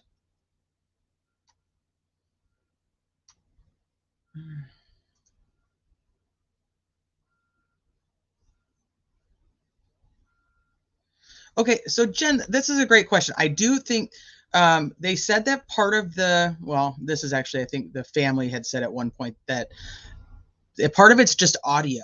So like she had it in her pocket.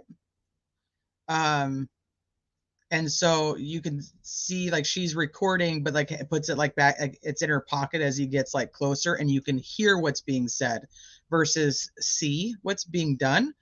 Because they say like they hear a gun cock, they hear Libby, I think it's Libby that they said. I don't even want to say that because I'm probably going to say the wrong girl. One of the girls said, "Is that creepy guy still following us?" But it was they heard it more than saw it.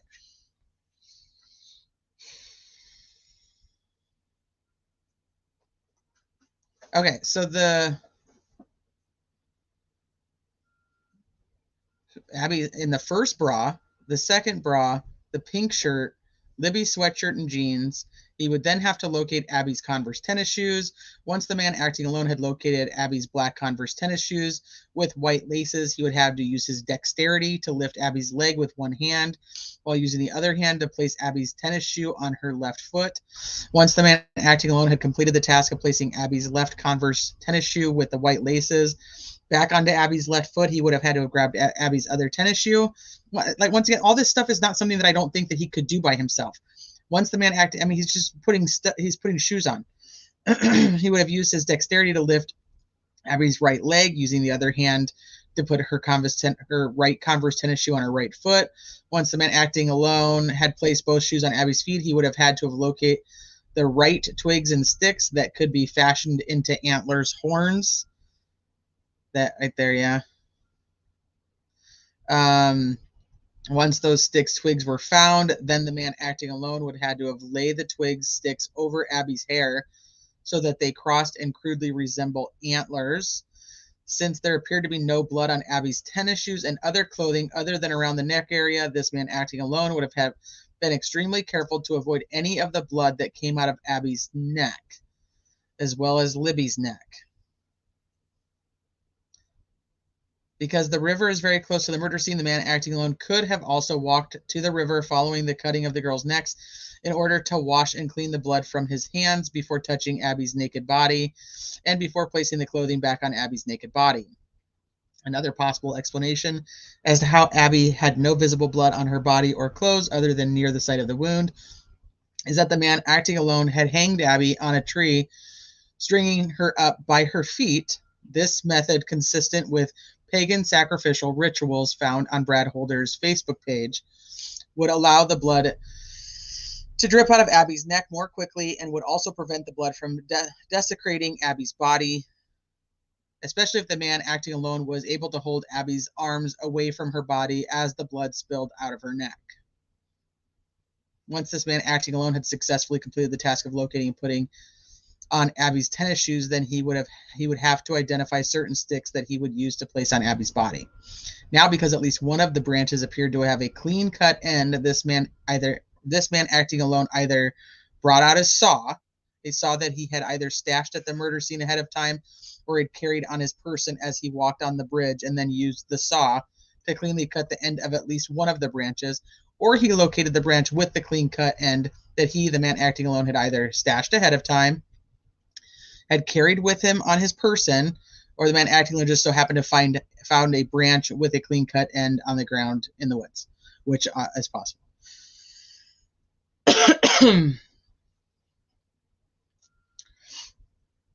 Yeah, they don't have Abby's jeans or Abby's sweatshirt then.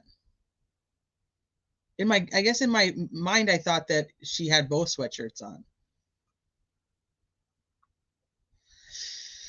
Before placing his 3-hand selected sticks on Abby's dead body, the man acting alone would have had to position Abby the way that she had been found. First, the man acting alone would have had to grab Abby's right hand and bent it at the elbow towards her face so that the arm was resting on Abby's chest, with Abby's right hand near the right side of her face.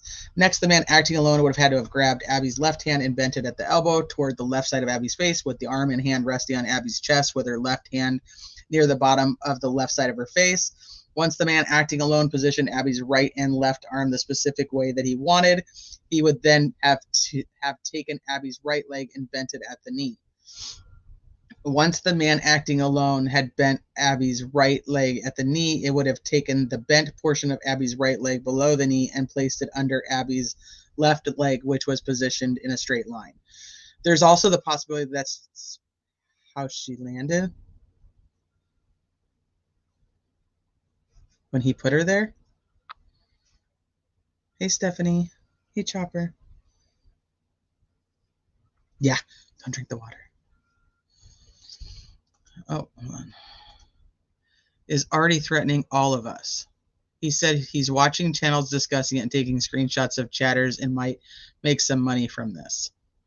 Well, he's going to try to get people for defamation and slander. Good luck. The reading the article or the paperwork doesn't actually contribute to the defamation and slander.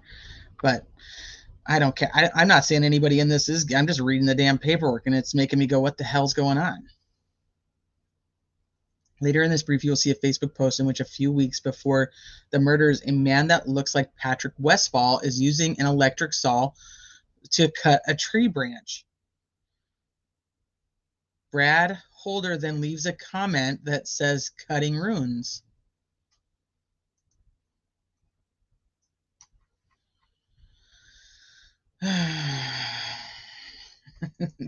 He's loose. That's interesting. I mean, I don't know if it actually, it's all the little pieces together.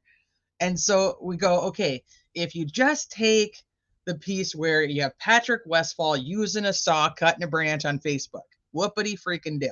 Who cares? And then you add in Brad Holder leaves the comment, cutting runes. Okay, who cares? But it's all those pieces put together, and if they actually show if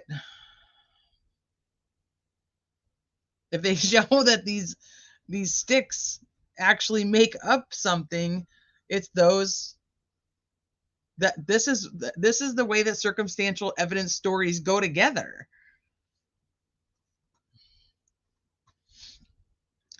Once the man acting alone had positioned Abby's body in a way that he desired, man would commence placing sticks on Abby's body. First, the man acting alone would have grabbed the largest and longest of the branches and placed it diagonally from the bottom of Abby's body, beginning below the right leg, over Abby's midsection, then over Abby's left shoulder. This branch was so long that it covered a few feet below Abby's right leg and a foot or so to the right of Abby's head. Once the man acting alone, these are not logs, these are sticks. So this one man putting a stick somewhere, they might be long, but they're not logs. Once the man acting alone placed the first larger branch across Abby's body, then he would have taken the second shorter stick and placed it on a line for the most part between Abby's right and left shoulders and over her neck. Once the man acting alone was through placing the stick described in paragraph 75, he finally would have laid the last stick on a line across the left side of Abby's body toward the middle of her head, with all three sticks intersecting at the same exact location on the left side of Abby's body. Okay, left side of Abby's body. Once the man acting alone had finished placing the sticks and branches on Abby's body in the specific way that he desired, he would then have to place the rune on the tree where Libby had likely been slayed.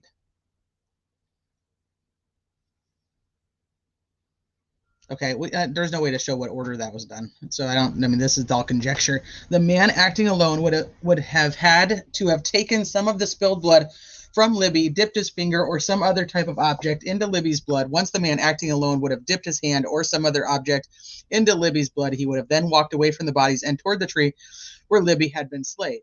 Not necessarily. Could have done it when she was over there being slayed. So no, not true. Once at the tree where Libby had been slayed, the man acting alone would have taken his finger dripping with blood or the tool dripping with blood and would have painted a line, maybe a foot long, straight down the trunk, about 4 feet above the ground. Once the straight line would have been painted using Libby's blood, the man acting alone would have had to walk back to Libby's body to dip his finger into, oh my God, into Libby's neck or to dip whatever tool he used in Libby's neck wound in order to have enough blood to finish the rune that he was painting on the tree. Once he dipped his finger or tool into Libby's wound, the man acting alone would have walked over to the tree now containing the vertical line of Libby's blood about 4 feet above the ground and would have used Libby's blood to paint 2 lines horizontal to the ground to form what looked similar to an F. Once the painting of the rune on the tree was completed using Libby's blood, the man acting alone would now locate certain clothing items that he did not place on Abby, but were still on the ground, which, okay, here we go, including Abby's jeans. Once he located those certain clothing items, he would gather them. Okay. Once the man acting alone gathered the remaining clothing items, he would leave the immediate area around the crime scene and walk to the river. Once the man acting alone reached the river, he would toss these clothing items into the river. Clothing from the girls was found in Deer Creek. Okay. But I didn't know that jeans were found. Once he located those certain clothing items, he would gather them. Okay, I already said that. We'll walk to the river. Once the man acting alone had thrown the clothing items into the river, he would have to walk back up to the crime scene and canvass it, make sure he left nothing behind. Okay. Once the man acting alone made sure that he left nothing behind, including his DNA, hair, fingerprints, and shoe prints, the man would be able to leave. Once the man acting alone was able to leave after exerting all the energy needed to complete all those tasks, he would have to walk up a steep hill for several hundred yards through some thickets and brush until he was able to get to the road 300 north.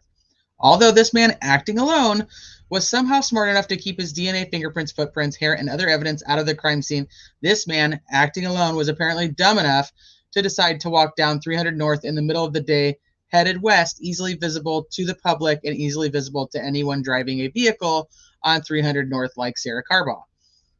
Once the man acting alone was able to make his way onto 300 north to walk down the road in broad daylight open to the public rather than in the woods under cover, this man then walked some distance westbound on 300 north before allegedly being spotted by Sarah Carbaugh at 3:57 p.m.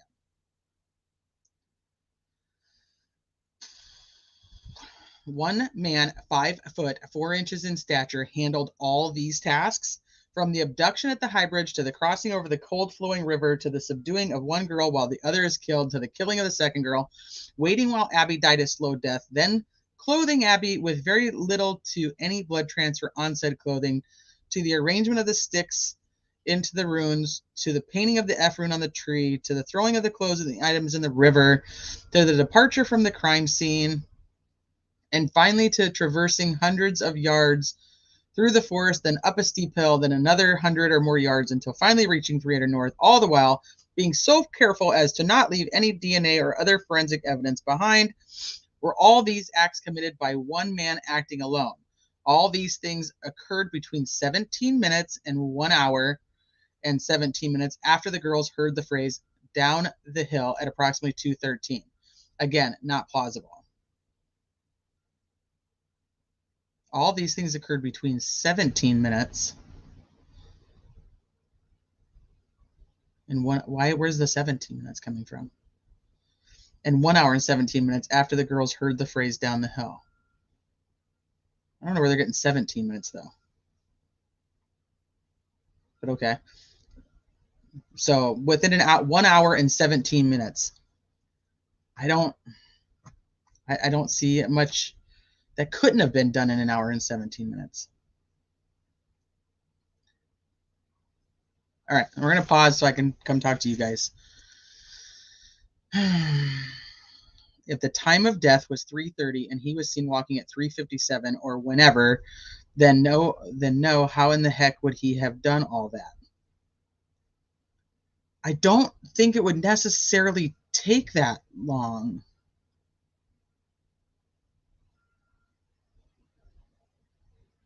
I don't think it would take that long. Yeah, I think that it could have been done pretty quickly. If he had it planned out, and even in his mind, what he was going to do, I don't think it would have taken that long.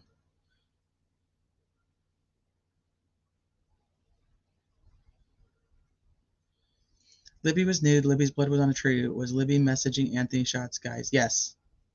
Libby was the one that was messaging Anthony shots. Somebody asked about cell phones. So Libby had a cell phone. We know that. Libby's cell phone is the one that's found underneath Abby, which is a whole nother thing, because then they find one of Libby's shoes and her phone underneath Abby.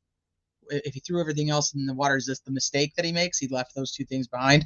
But there was always talk that Abby was given a phone that her mom didn't know about so that she could talk to her friends and boyfriend. That they've never said they found a second phone. We also don't even know if that's true. That was just something I was told in many different places. All right. See what else you guys are saying. He did have a blue Carhartt jacket. Yes. Yep, Libby was nude. Chopper, the whole beginning of this was much better than that whole this one guy couldn't have done it by himself. I am an hour and 17 minutes. I absolutely think that this guy could have done it by himself. And the whole 5'4" thing, I don't know. You'd think they would have had a better suggestion with the height, because I'm pretty sure they changed the height a couple times on the missing or on the wanted flyers that they had from the from Bridge Guy. But that doesn't mean that he moved Libby and then went back and forth. He could have done that right then, which is another interesting thing. Let me see if I can find that. So Barbara McDonald, who does the Down the Hill podcast, like I told you guys earlier, she was on Court TV last night. So she was saying that her sources had told her that it pop up over here, that had told her about these sticks prior, which I think we all knew that there was sticks, just nobody knew like formations necessarily. And so she said that this was how she was told that the sticks looked. So that Abby's, let me make this bigger so you guys can see it.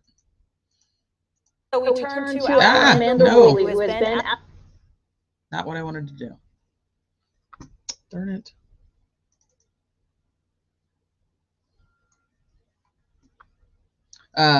So these were the sticks that were on Abby, and then she was also told that these were the sticks that were on Libby.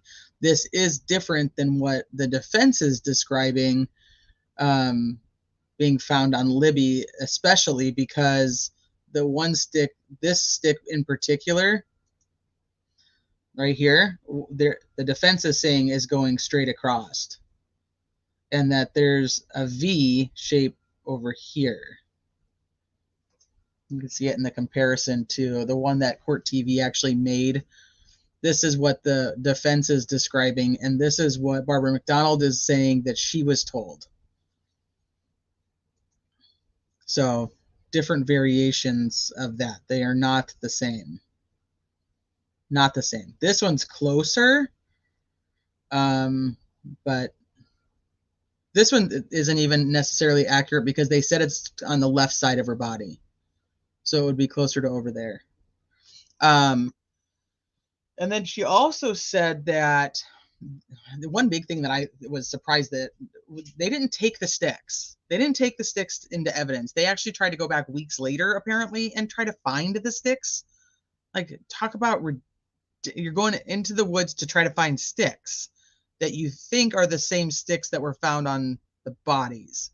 Now, You may have a chance at finding the sticks that were on Libby because of the blood, but if Abby didn't have any blood on her, you're just going to be picking up random sticks. You're not going to even freaking know. You didn't take the sticks?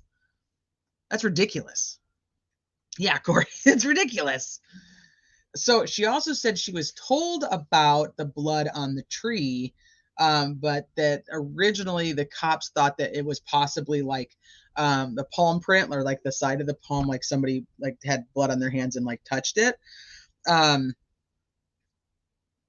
Now, so she said that, oh, I think I take another picture of it, that it doesn't actually have the actual F shape that like the defense is trying to portray, that it's like an actual F. You know, did I? Give me 1 second. I don't think I saved it on my computer. I think I have it on my phone.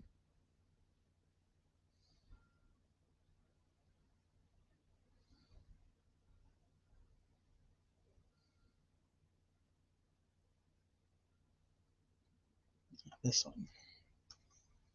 Let me save it real quick so I can show you guys.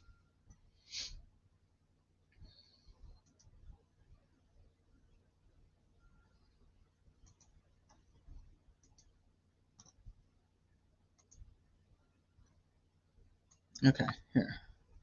So she said it looked like this beforehand, like the way that it was described to her was like that. It looked like this. So could it be an F? Like, I mean, I don't know.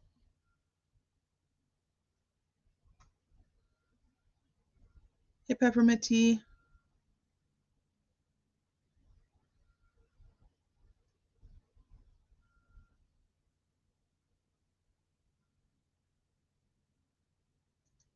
I don't think he would have had to have carried. I don't think he would have had to have carried two necessarily. He would have had to carry one at a time. I don't know. This is all very strange. It's all very, very strange. Do you guys see an F in this? The tree with the blood spatter is a short distance from the tree with the F. Right. So they said that the tree with the F is where she would have been killed. And then there's the tree that she was placed by. And then there was like, this was the other question I had that I have, and like I said, I haven't finished this document yet. So if you guys have, and you guys already know the answer, feel free to tell me.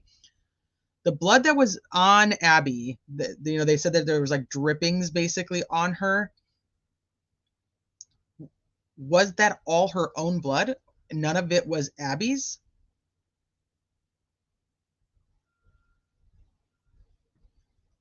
Yeah, like this, like right this here, or even up here. I don't know. It is interesting. But she said this was how it was described to her from her source in LE. It could very well look like, I see an abstract. Yeah, I could see an F in abstract art. I could see that. I could see it, and especially it's on bark. So I mean, like if you're touching bark, it's not touching all of it. I could even see almost an E. Yeah, crime sleuthing, like from here, 1, 2, 3, or I don't know, but okay. So that's what she said it was described to her. Now, obviously, we haven't seen the picture of it. This one was the most surprising. This is the sticks on Libby. That very different than the way the defense is describing the sticks on Libby. So that's interesting. These are very different to me. Because if you go with, like, we were having this conversation the other day about the number 4, and the way that Abby's legs are positioned is like in the number 4. This would be like a number 4, or you could even go with like the H. But then that one lady was also saying to make sure that on some of these ritualistic things that the body themselves also becomes part of the symbol. The dang dog wants back out. I'll be right back.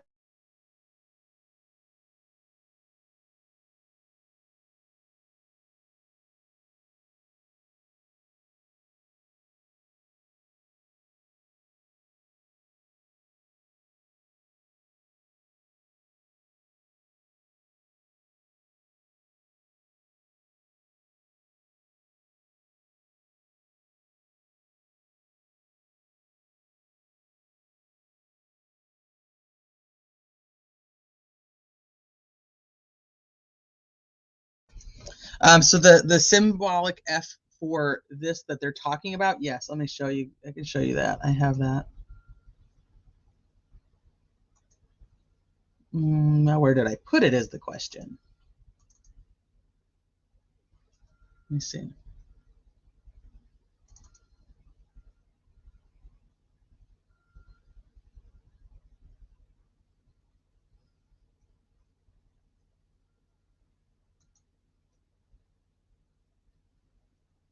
Did I save it on my computer? No, not that one.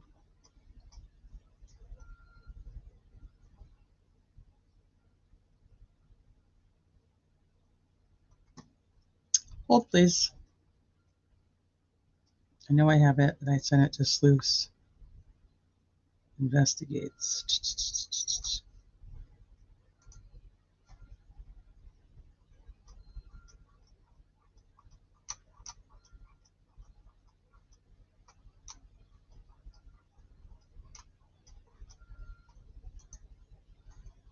I thought I had this saved, but apparently not.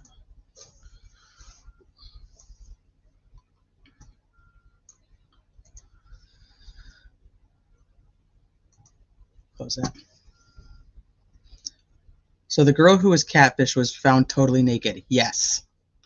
Her legs are positioned in a very iconic image of the Hanged Man tarot card. Yes, we were looking at that the other day too. I can pull that back up for you.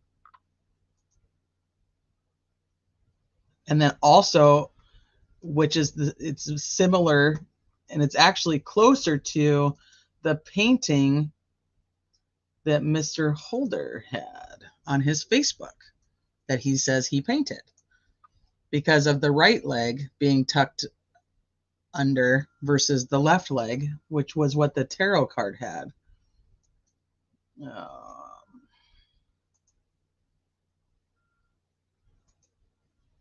So ironically, I went through and started sorting the pictures into the right files, and then I stopped, and so now half of them are in the right place and half of them aren't.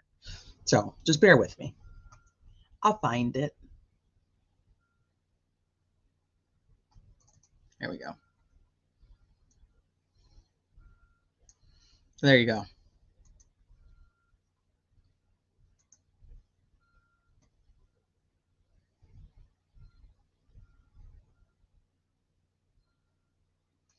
She had a boyfriend. She was catfished into CP and was found totally naked. I'm thinking boyfriend daddy now. So different. The other one, the one that was not catfished, is the one who had the boyfriend. That was Logan Holder. Odin was missing an eye. Yes. The all-seeing eye.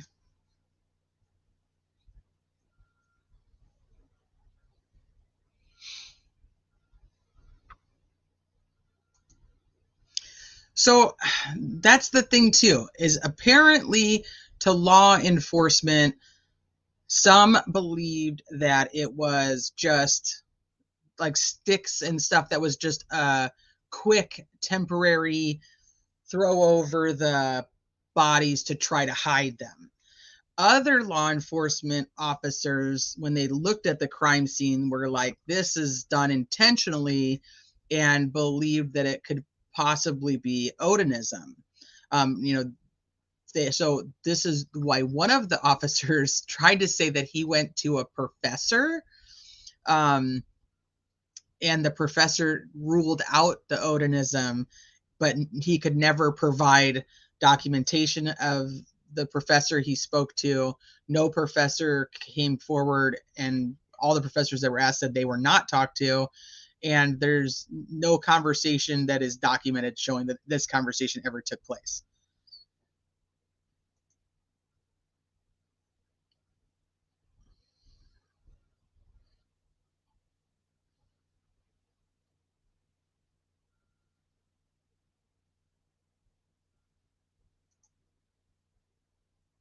Yeah, don't mess with binding runes. Okay, let me go back over here. So, Kara, this is a great question too, because I was wondering this, and not to be graphic, if this is something that did happen, if the killer or killers hung Abby upside down to drain her body, then wouldn't there be blood in her hair?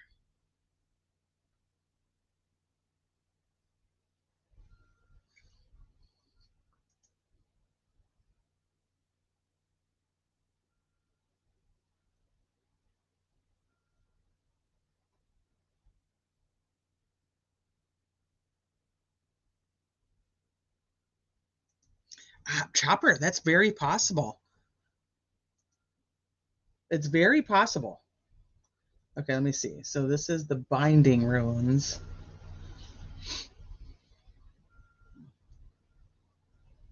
Patrick Westfall and myself have been talking binding runes. What do you guys think?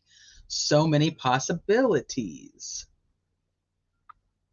I have that one in here somewhere too.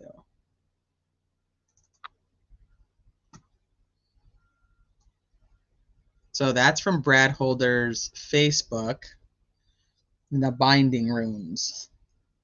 I don't know enough about this that if I say things, I am uneducated when it comes to this stuff. I have been trying to do some research and learn, but I also don't want to go too far because I don't want to be swayed one way or the other by being too far into the rabbit hole. I don't know if that makes sense. So I'm trying to just look at certain things or certain words so I can learn.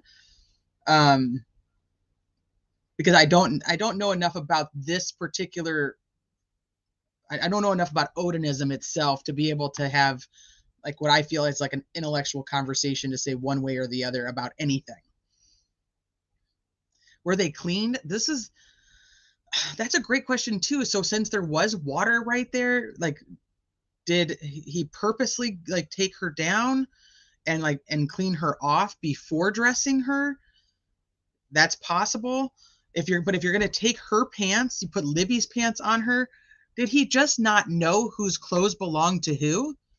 And it has nothing to do with anything in particular. He just was dressing one of them and tried to put as many clothes on the one as he possibly could. And then he was like, crap, I still have all these leftover clothes. You know what I mean?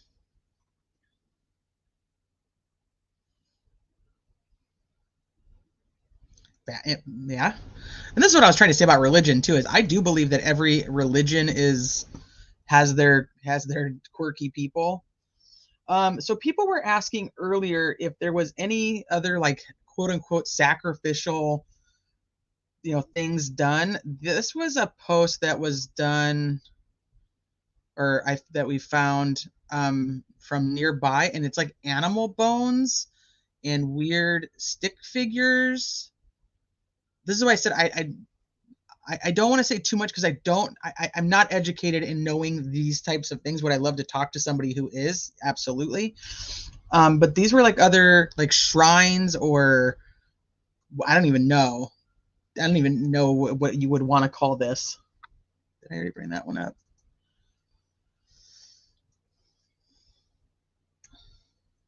So like somebody was building these types of things. Okay, yes, I think so too.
Oh my gosh, I was muted somehow, and I literally just told you guys a whole bunch of cool shit, and now I'm not going to remember any of it. I was told, how the hell did I even end up muted?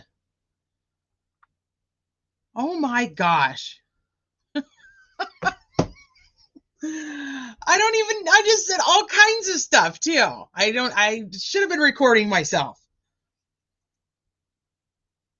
Damn it. That was probably like the best speech ever, and now you guys all missed it. Son of a gun. Son of a biscuit eating bulldog. All right. So dumb. What was the last thing you guys heard? Maybe I can start from there, because that was ridiculous. I was talking all kinds of stuff about how I don't understand. Yeah, maybe they were washed in the water. And then I was talking about the clothing. Shit. I went on a whole spiel too. Yeah, the shrine on the screen. Okay, we were talking about that. Son of a bitch. I did a ritual to mute the volume. Thanks, Scrabble. I appreciate that. You guys are out there doing crazy stuff. Now my volume was binded. It's so dumb. I was saying, somebody asked earlier. Okay, I'm just going to backtrack, and I'll just see if I can do it again. I was saying that somebody earlier was asking about if there was shrines and stuff out there prior, or if anybody else knew of anything like that. You guys heard that part?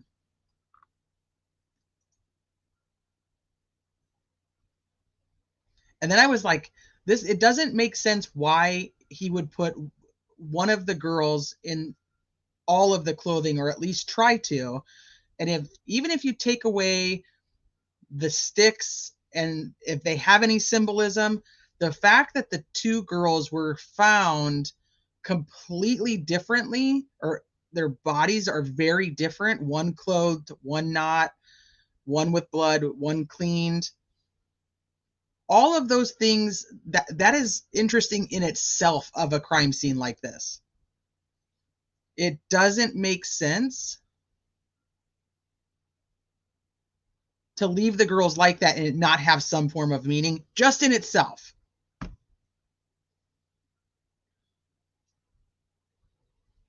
It was way better the first time, and I can't do it again.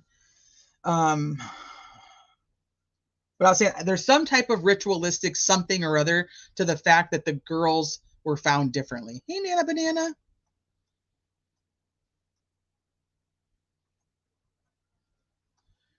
You've been listening, but you know that I wasn't even talking because I was on mute.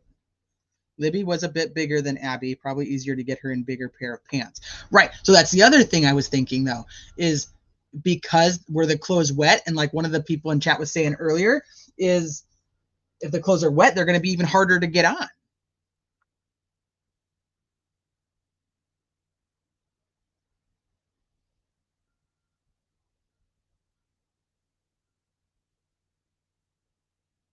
The site could have been prepped. Hey, Sunset Gazing.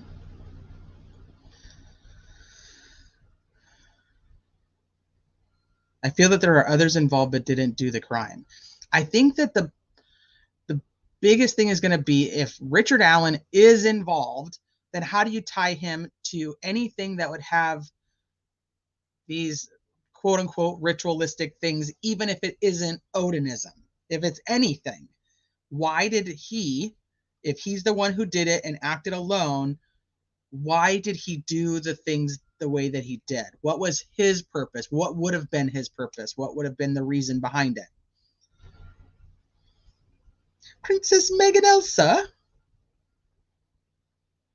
Yeah, how it would have been hard to put wet jeans on? Oh man, hell no. Hey Tia. So yeah, so I was just showing you guys these because this is from a totally different post, but about the same area supposedly. Obviously, I'm not there. I didn't see it. That there are other things with like animal bones and shrines and weird things in the area. It's not a lone thing, apparently. So I'm told. All right, let's see where we're at. Get rid of all this stuff.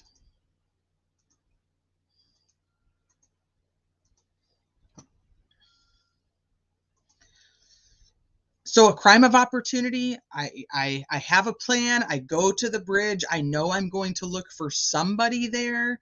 And this is what I've felt about like Rachel Moore. And it's like, I've always kind of thought like you go and you wait for a person, but you know that you're going to go commit this crime. So the crime itself is somewhat planned, but you need the opportunity to do it. That's kind of what I think. But then you got to go back to how freaking weird it is that you have the Anthony Shots account talking to the girls about going to the Monon Bridge. How do you fit all that together? Trial is in January. Yep. Bye, Sniffing Out Crime with Loki. Thank you for being here.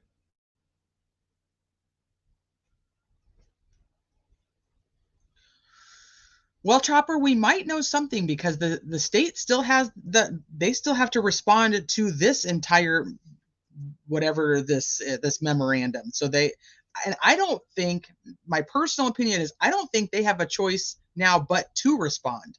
They have to respond. They're going to have to say why these people were not considered suspects, why these people were not, part of, or, how they were ruled out, why they say that they were not, because we know they were investigated. So we know they were persons of interest at one point. So how did they decide that they were not? And if they can't show that, that's going to be a problem for the prosecution come trial.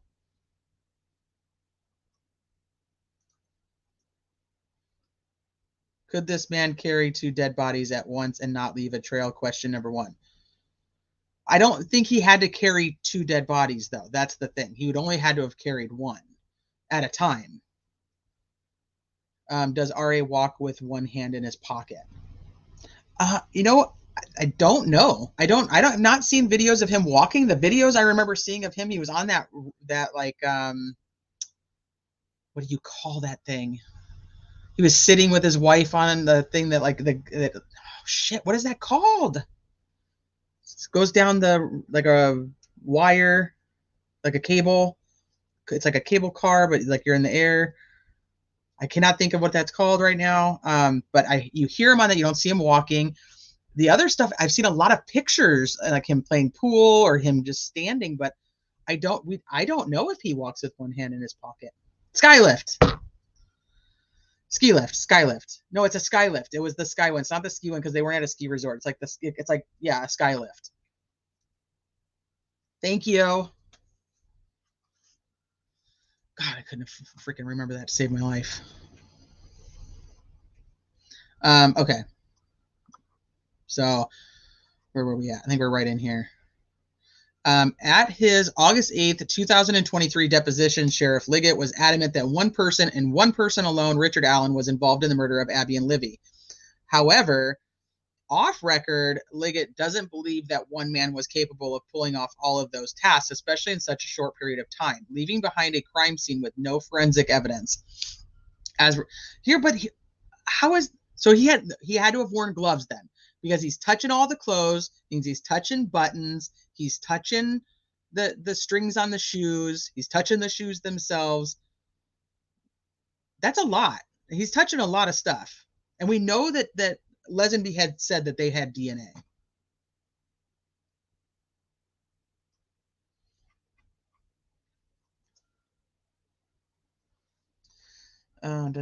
Especially for leaving behind a crime scene. No. As referred to earlier, Liggett says one thing publicly under oath, but a different thing off record to his buddies. One of those buddies is former sheriff and now chief deputy sheriff Toby Lesenby.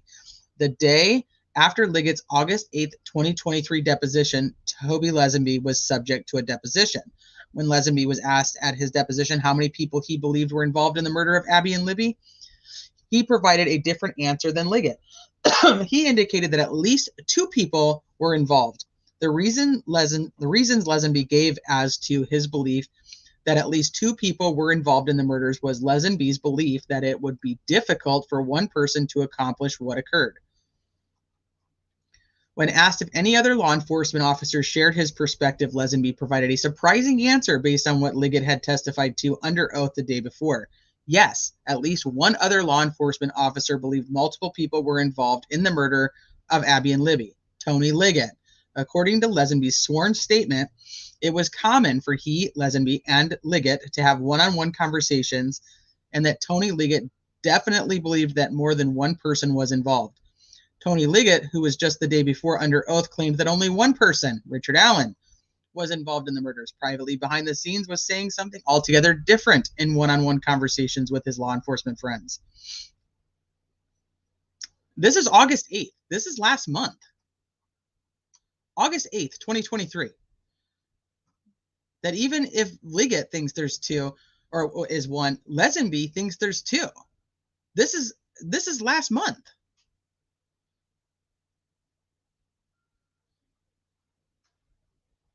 Those are the points in this that get me, because now how do you go and in front of a jury and have Lesenby testify and say that he thinks that Richard Allen is the killer? So take all the ritualistic stuff out. That's huge to me.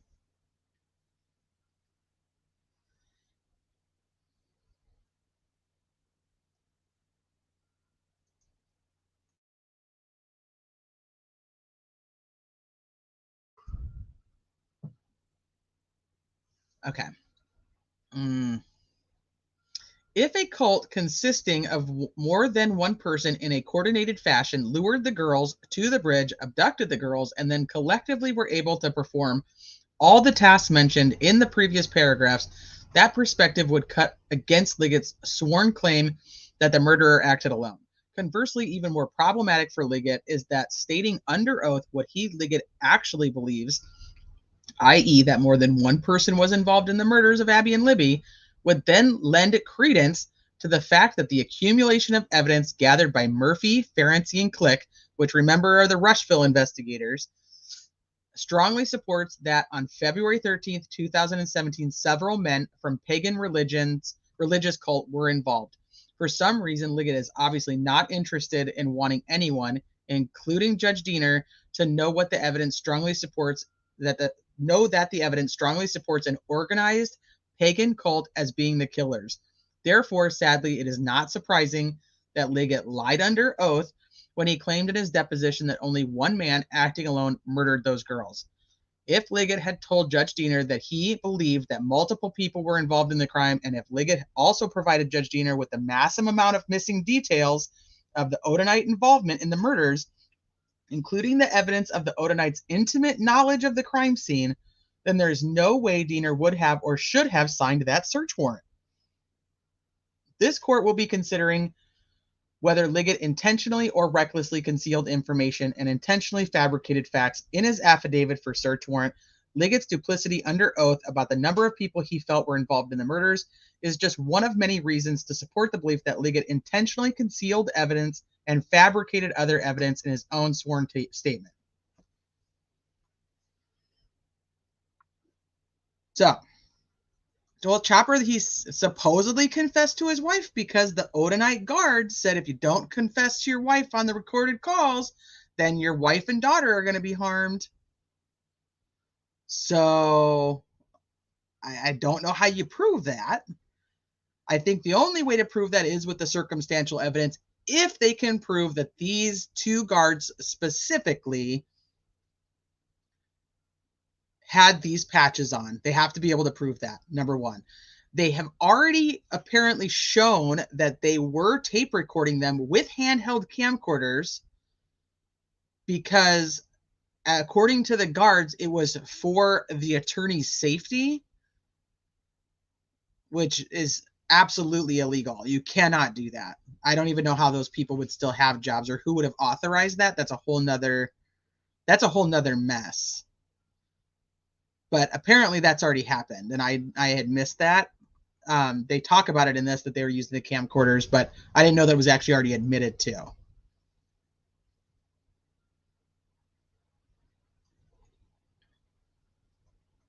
Okay, so the big issue they have, and I'm not going to start the next section until the next live, because I have to go pick up kids in about 40 minutes. So I wanted to show you guys this too and go through it, and then talk to you guys a little bit before we go. So this is not what I want. That's not the one I wanted. Where is the one I want?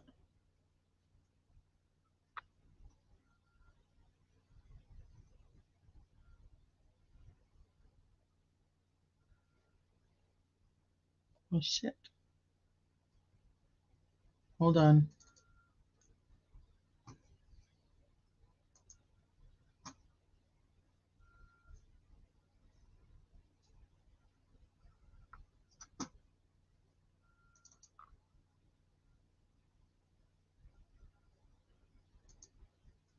I wanted to go through the search warrant.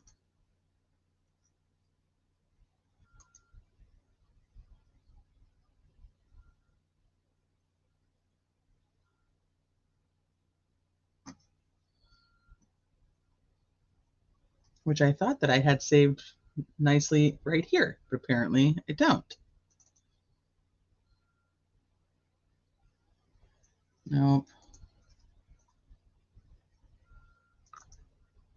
This is what was found, what they took. What they took, what they took, what they took. Here.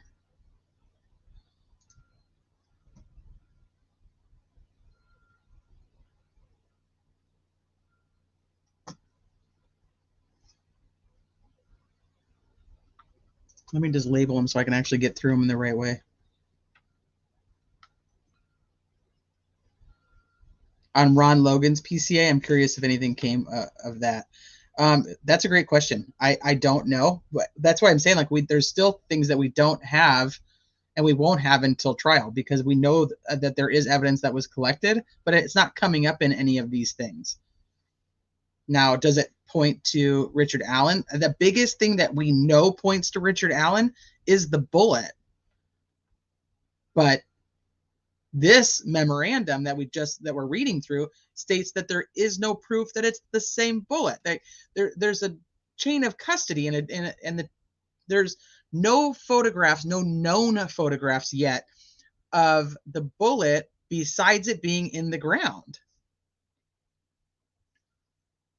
Hey, Seeley.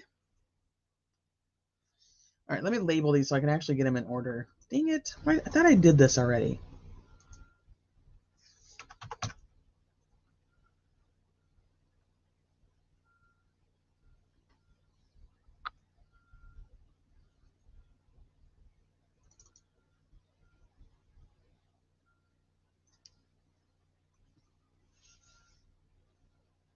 I think this is the second one.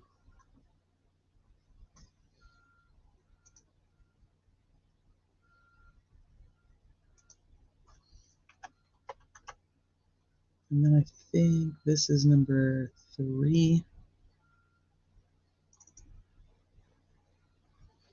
Yeah. And then this is number 4.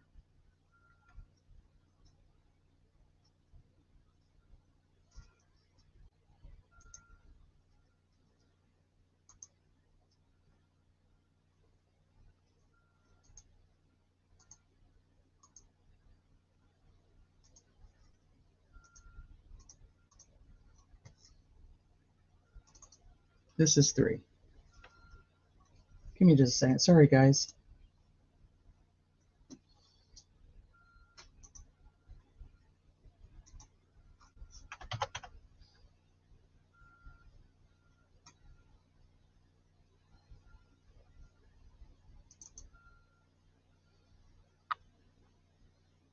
Here we go. And this is number 5.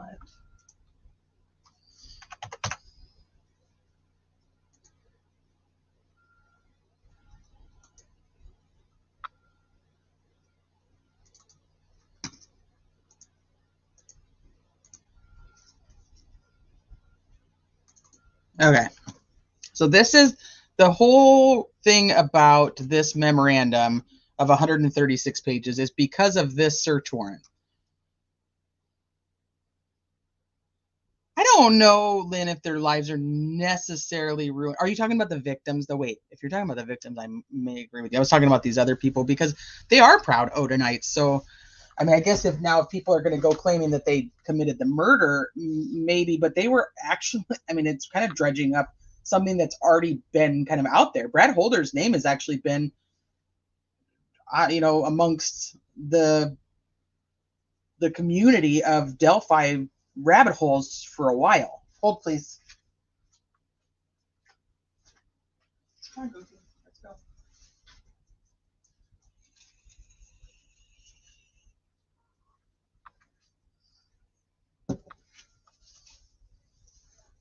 Okay. So they want to get this thrown out. So they're saying that he lied. Yeah, no, I agree with that. I definitely think that these people are gonna. Ooh. Hey, Jaded. So this is the old document. This is the affidavit for the search warrant that Liggett put into the judge and had him sign, that they're saying is full of baloney. Well, I haven't read this actually since it came out, so I was going to read it with you guys. Carroll County Sheriff's Department Detective Tony Liggett swears or affirms that he believes and has good cause to believe that evidence relating to the crime of murder in violation of these codes is located at the residence of Richard Allen. Liggett believes that evidence in the form of handguns, .40 caliber ammunition, knives, blue sweatshirt jackets, black sweatshirt jackets, clothing, electronic devices, and a cell phone with this number and any other cell phones used by Richard Allen will be located on the property. The affiant states as follows in the form of said warrant: that on Monday, February 13th, 2017, at approximately 1:50 p.m., Abigail Williams, Liberty German, were dropped off by a family member at the Monon High Bridge Trail off of County Road 300 North. On Tuesday, February 14th, at approximately 12:17 p.m., the girls were found deceased. Their bodies were located in the woods northeast of the Monon High Bridge. Autopsies of the girls ruled their deaths as homicides, and their wounds were caused by a sharp object. Investigators located Liberty German's iPhone 6S under her body at the scene. Okay, that's not true. And were able to recover a video approximately 43 seconds in length, captured at 2:13 p.m. on the 13th. The video depicts Abigail walking on the Monon High Bridge toward Liberty, while a male subject wearing a dark jacket and jeans walks behind her. Near the end of the video, the man is heard in the video telling the girls down the hill. Through further investigation of the location of the bodies, investigators also located a .40 caliber unspent round. They also determined that the articles of clothing from the girls were missing from the scene, including a pair of underwear and a sock. Through the investigation, there were interviews done with three of the 4 girls that were out on the trails that day. The girls observed a male on the trails on February 13th that matched the description, the male in the video recorded by Liberty German. The 3 girls identified as those, I'm not going to say their names, encountered this male near a bench east of the Freedom Bridge. The girls were on the trail and were walking towards the Freedom Bridge to go home. The male they encountered was walking from the Freedom Bridge towards the Monon High Bridge. One of the 3 girls described the male as an older man walking on the trails as they were leaving, and she described him as kind of creepy.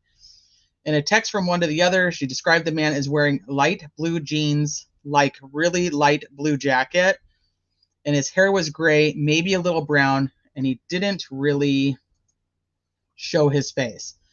Investigator Steve Mullen and Brent Ingram interviewed the girl, and she described the male as wearing a blue jacket and light blue faded blue jeans.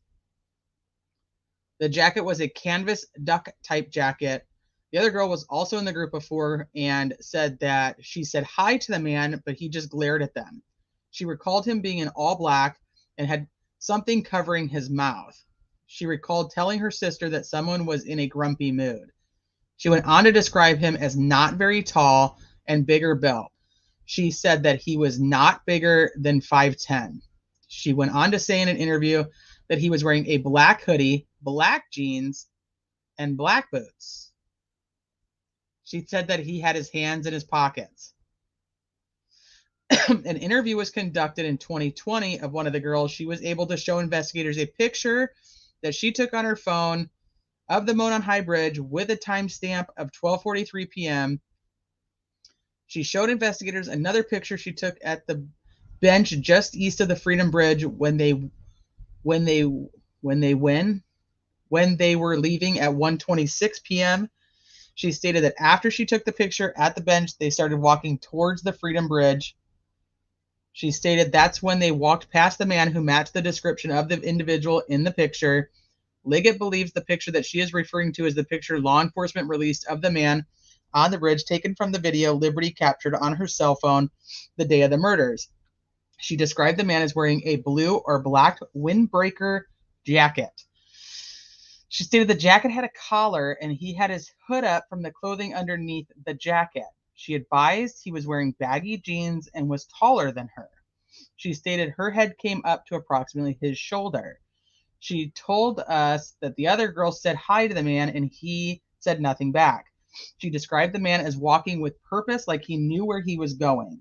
She's also stated the man had his hands in his pockets and kept his head down. She didn't get a good look at his face, but believed he was a white male. As the girls left, they crossed the Freedom Bridge and the railroad bridge over SR 25. An individual by the name of so-and-so was returning to the trails to finish her walk. She is seen in video at Hoosier Harvest Store on 300 North, traveling eastbound to the trailhead to park at 1:46 p.m. She saw the girls walking above as she went under the railroad bridge. On September 21st, 2022, Liggett was provided a tip narrative. It was from DNR Lieutenant Dan Doolin. The narrative was as follows. Mr. Allen was on the trail between 1:30 and 3:30. He parked at the old Farm Bureau building and walked to the new Freedom Bridge. While at the Freedom Bridge, he saw 3 females. He noted one was taller and had brown or black hair. He did not remember the description, nor did he speak with them. He walked from the Freedom Bridge to the High Bridge. He did not see anybody, although stated he was watching a stock ticker on his phone as he walked. He stated there were vehicles parked at High Bridge trailhead, however, did not pay attention to them. He did not take any photos or video. His cell phone did not list an IMEI, but did have the following info.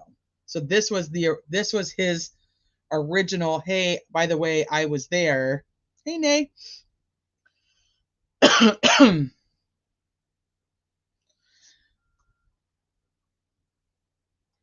Okay, Braze, the original video is like 43 seconds. And it's video and audio.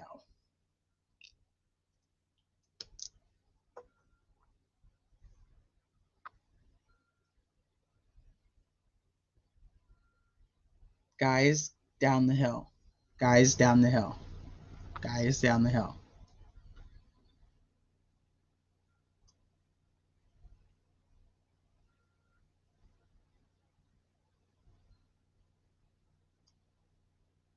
Yeah, I wish they would have redacted the names.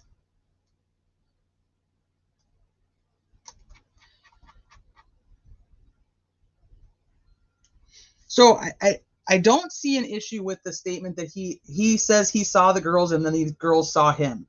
He's already said he was there, so it's not like the guy's saying he wasn't there. It's not uncommon that people are going to see him if he is there. You know what I mean? So, all right.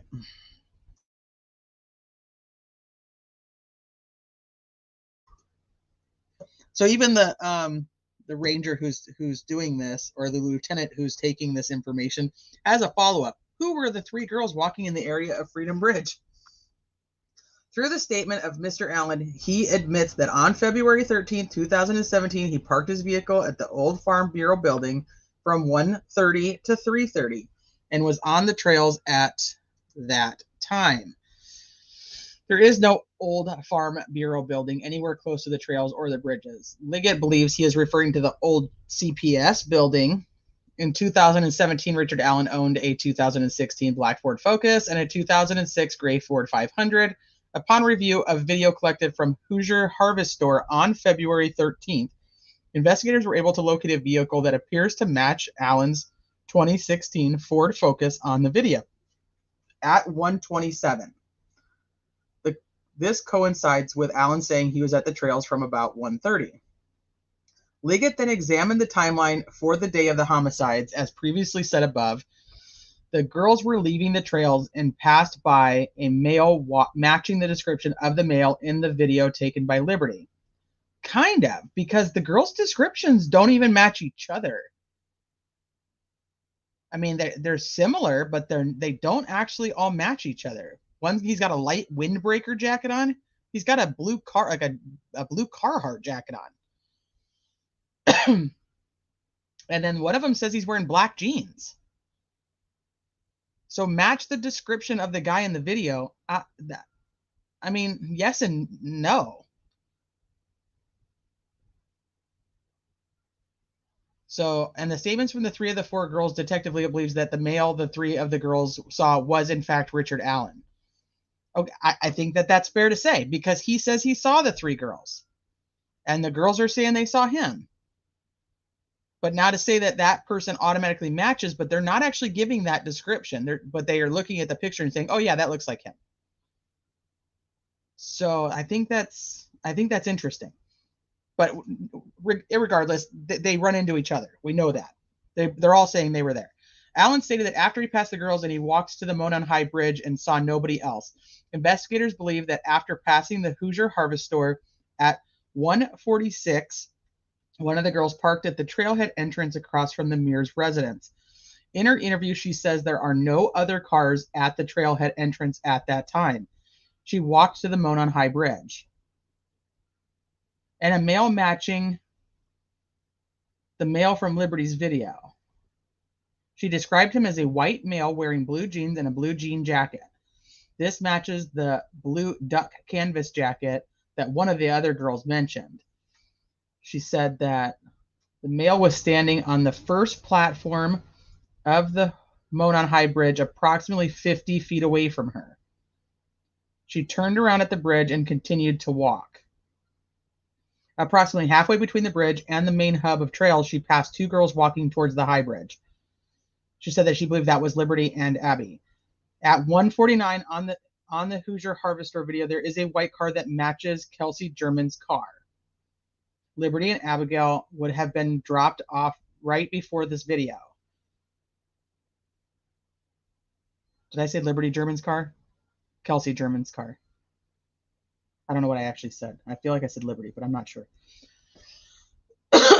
Blair finished her walk and is seen on the Hoosier Harvester video leaving at 2:14. She saw no other adults other than the male on the bridge. As she was leaving, she noted a vehicle was parked in an odd manner at the old Child Protection Services building. She said that it was not odd for vehicles to be parked there, but it was odd that it was backed in near the building. She said the vehicles often use the south edge of the parking lot, so they are closer to the trail to get to the Freedom Bridge. Liggett reviewed a tip from Terry Wilson. Wilson was on his way to Delphi on February 13th on the Hoosier Heartland Highway at 2:10. He observed what he described as a purple PT Cruiser or small SUV type vehicle parked on the south side of the old CPS building. Wilson said that it was backed in as to conceal the license plate of the vehicle. During their interviews, both Blair and Wilson drew a diagram and had the vehicle they saw parked in the same general area and manner. An interview was done of Sarah Carbaugh, they talk about her in this memorandum. She states that she was traveling east on 300 North and observed a male subject walking west on the north side of the 300 North away from Monon High Bridge. He was wearing a blue-colored jacket, blue jeans, and was muddy and bloody. So in the defense memorandum, they're saying that's not what she said. That she said that he was muddy, not bloody. So we don't know. We don't have her statement. She further stated that it appeared he had gotten into a fight. Investigators determined from the video that she was on 300 North at 3:57. So he would have been leaving at 3:57. He says he left at around 3:30. Richard Allen was interviewed by investigators on October 13th, 2022 at the investigation center. He was interviewed by Detective Liggett and the Carroll County prosecutor, Steve Mullen. He agreed to come to the center and speak with investigators. He was advised of his rights, and he was further advised that he was not under arrest and was free to leave at any time. Investigator Mullen explained to him how to leave the center if he so desired. He stated that he was in fact on the trails on February 13th. He further stated that he saw the 3 girls on the trails east of the Freedom Bridge, and also that he went to the Monon High Bridge. He told the investigators that he was wearing blue jeans and a blue or black Carhartt jacket with a hood on that day. He stated he also wore some type of head covering. He further claimed that he saw no one else but the 3 girls that he observed east of the Freedom Bridge. Further, prior to the interview, he told investigators that he also had guns at his home. His wife, Kathy, spoke to investigators as well. She confirmed that Richard did have guns and knives at the residence. She also stated that Richard still has a blue Carhartt jacket. The evidence gathered shows that on February 13, 2017, that 4 girls were on the trail when they observed a male individual walking on the trails towards the Monon High Bridge. The male was wearing clothes similar to the clothes of the male depicted in the video from Liberty German's phone. Investigators know that this male is the last known individual to have contact with Liberty and Abigail before they were murdered. They know that because of Libby's video. Further, Betsy Blair was shown a picture of an individual on the Monon High Bridge, and she says that it's the same individual that she witnessed on the trails and on the bridge. In an interview with Richard Allen done on October 13th, he admits he was in fact on the trails and walked past 3 girls and continued to the High Bridge. He stated that he was physically on the bridge. After Betsy sees this individual, there are several other individuals on the trail that don't observe the man or Liberty and Abby. Sarah then observes a man walking down 300 North with a blue jacket and jeans, and that he is muddy and bloody, as if he had just been in a fight. She has shown a picture of the man on the bridge and the same man she observed walking on, and she says that's the same man she observed walking. Investigators believe that Richard M. Allen is the last individual to have contact with Libby and Abby. Investigators further believe that Richard M. Allen is the individual depicted on the Monon High Bridge from the video taken from Liberty German's phone. Detective Liggett has been a member of law enforcement for 21 years. His role as the deputy detective investigated numerous crimes. He has also been trained on how to investigate offenses such as murder.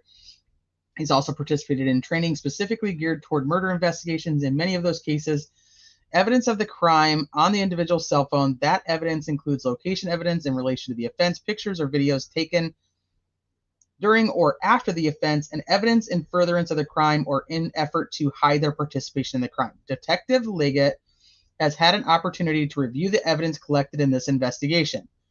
Knows from his training and experience that when individuals commit offenses, evidence of those offenses in the form of pictures or location data is captured on their cell phone. Detective Liggett also knows that individuals tend to download their phones to other electronic devices or use their cell phones in conjunction with other electronic devices, including iPads and computers. Liggett believes the information gathered from witnesses, video evidence, and admissions by Allen is reliable. Allen places himself at the trails, specifically on the Monon High Bridge. He further admits that he's wearing the jeans and a dark Carhartt jacket. These girls match the clothes by the individual on the bridge in the photo taken from Libby's phone. Liggett was able to corroborate the information that Allen was at the trails near that time, Libby and Abby. Near the time that Libby and Abby. Okay. The picture of the individual on the bridge was captured by investigators from the video taken on Libby's phone just prior to her and Abby being abducted. The individual in that picture matches the description of Allen. Liggett believes that Allen is the individual on the bridge. From Allen's statements, investigators believe that Allen was also on his phone when he was on the trail prior to meeting the girls. I believe a search of the residence in Delphi, as well as the outbuilding, the vehicles, the property, will lead myself and other investigators to evidence of the murder. I have probable cause to believe that there will be evidence located on the property of this offense. Due to the aforementioned reasons, a search warrant is being requested to enter the property. So they're saying that this is a bunch of bull hockey. The defense is saying that he lied in this to get this search warrant. So they want this search warrant thrown out, and they want basically any evidence that is found there thrown out. And they're saying that if he had told the judge while requesting this search warrant, if he had told the judge that there was ritualistic type things at the crime scene, the judge would have denied the search warrant.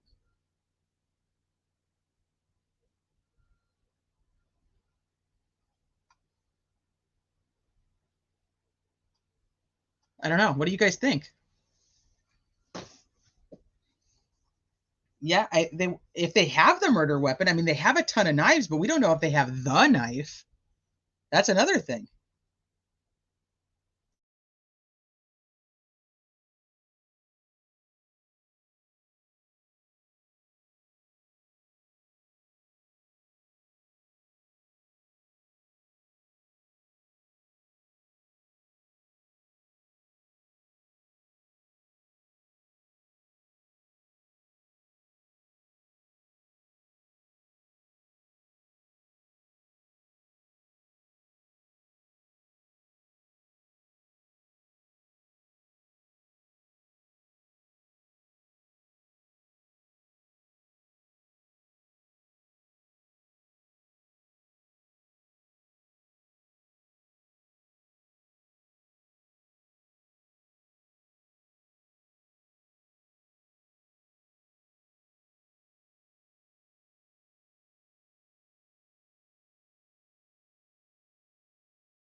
You gotta be fucking kidding me again?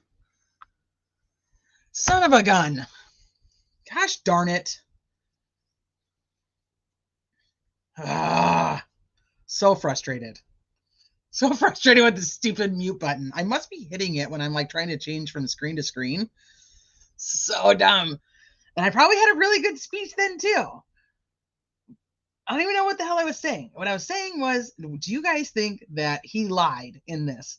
The only thing I can even potentially say is if the one girl who witnessed him and said that he was supposedly muddy and bloody, if she doesn't actually say that, and she just says that he was muddy, does it change the outcome? And then I was thinking, it could, because the whole point of the Franks hearing is to show that Liggett was misusing, mishandling, misleading, manipulating, or making up evidence. So if the person does not say that he was bloody, it would show that Liggett was making up evidence to get the search warrant. The other issue would be, would the judge's decision had been different had the judge been privy to that the crime scene looked ritualistic?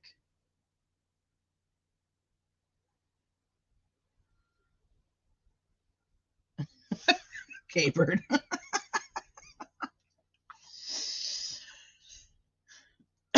Okay, so was it a cat hair? Because I've also heard it was a dog hair. I've heard both. I've heard an animal hair, but I've heard a lot about a dog hair. But then I do know that they were digging up cats at the house. So I don't know. That's you never hear about this, the Buddhist rituals and runes. It does. Yes. Yeah, I don't remember that. It very well could. I just don't remember that. They exonerated the pet. Okay. The cat or the dog did not do it. I've heard dog hair until they dug up the cat. I think that's kind of where I am too. I've never heard anything confirmed on what it matched or didn't match. Okay, so you don't think it would either. I'm not sure I think it would either. I think I'm not sure that any of the ritualistic stuff would have changed the outcome of being able to get a search warrant for here. For his house and car. I mean, he was there. He admits he was there. He was witness there. He was wearing the same type of clothes, which which they knew what he was wearing back in 2017. They can match a type of knife to slicing. Typically, it'll be harder to match the particular knife without DNA. So normally they can just tell you what kind, and then the DNA will tell you that it is that one. Yeah. And I don't believe that either. I knew what you were saying.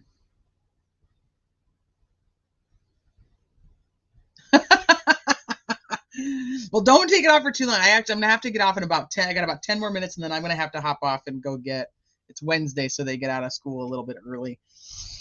Well, two of them do. The other one, the older one doesn't. But I wanted to read through that again, just because, like I said, the whole point of this memorandum is to throw out this search warrant in particular. His gun matched the bullet found at the area. So this was the big thing that they were talking about, is there's a picture of the bullet laying in between the two girls. But there's no pictures of the bullet actually coming out of the ground, being measured next to any type of measuring device, of it being bagged. There's nothing, no other pictures of the bullet, according to the defense, and also according to, I don't know if they said they asked the prosecutor, or was it Lesenby? Liggett, Lesenby, or the prosecutor. It was one of those three that they said they asked. I guess I can just go look.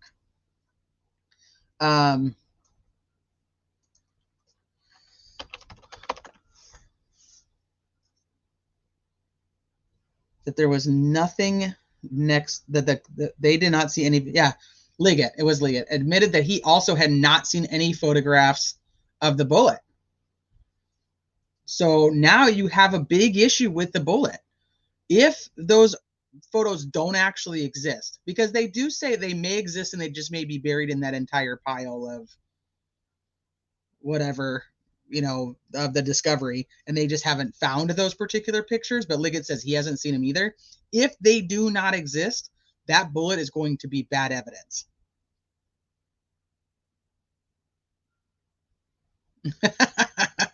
I give them massive amount of credit for putting this together and putting it in front of a judge.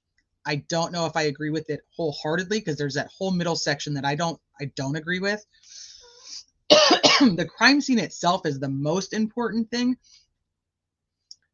But the problem with that is it'll be good in a trial for reasonable doubt. But for the purpose of this memorandum, I'm just not sure I'm buying that it actually matters.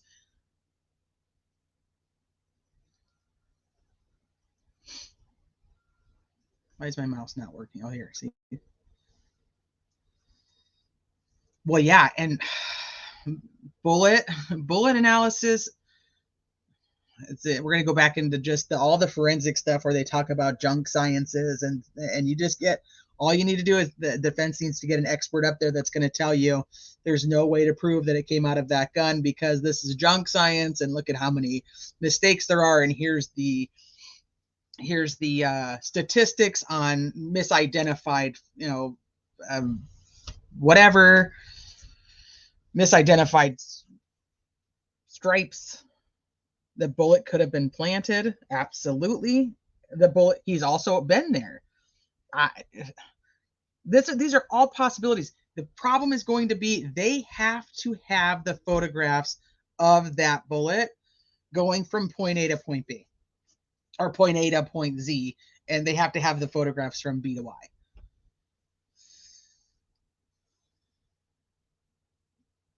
I don't know if I'd go that far. I mean, they actually picked people that are proven to exist. We don't know the Loch Ness Monster. Nobody can prove it exists, or Bigfoot. Even though I'm a believer in the Bigfoot. I'm just saying.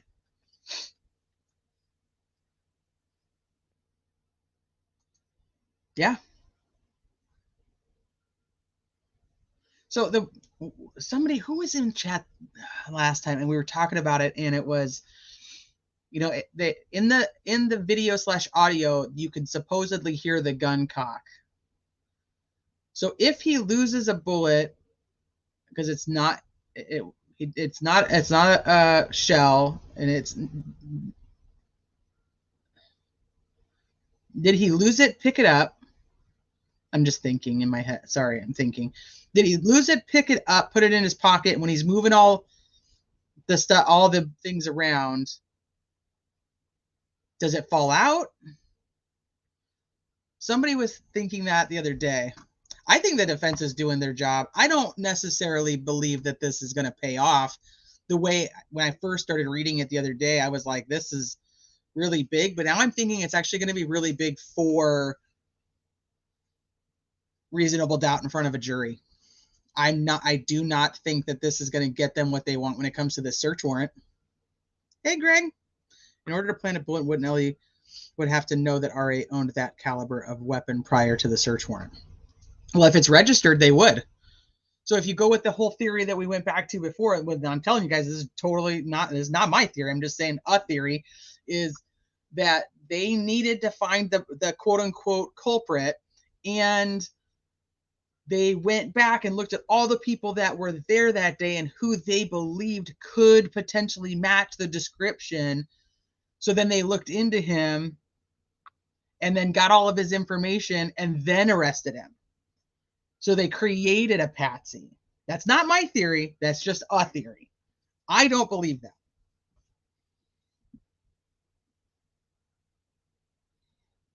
Hey, sweet Melissa. Yeah, not a spent bullet. But it had cycled through his gun. That's how it has the striations.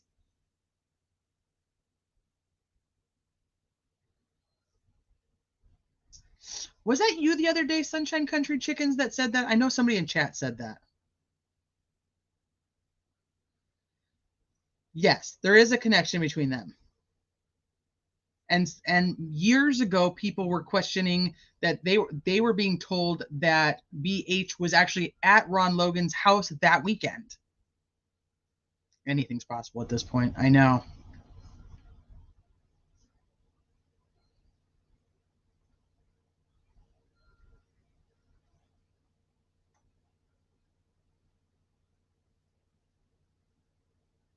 Yeah, named his son Logan. Yeah. And then there's also like Logan's Port.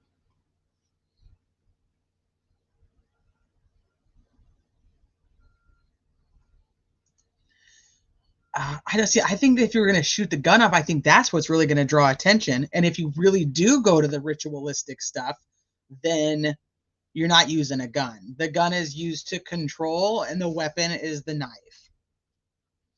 And that's another really big thing for the prosecution. If the prosecution can prove that they're killed with the same knife, then the chances are of it being closer to one person. I mean, it doesn't rule out that there could have been two, but it makes it more likely that it was one. Apparently, his wife is sticking by him.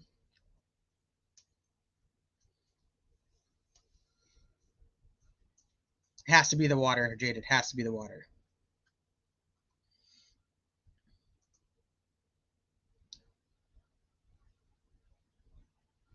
Right. And like, how deep does this really go? KK's done, as far as I know. He's already done. He's already made his plea agreement, and he's done.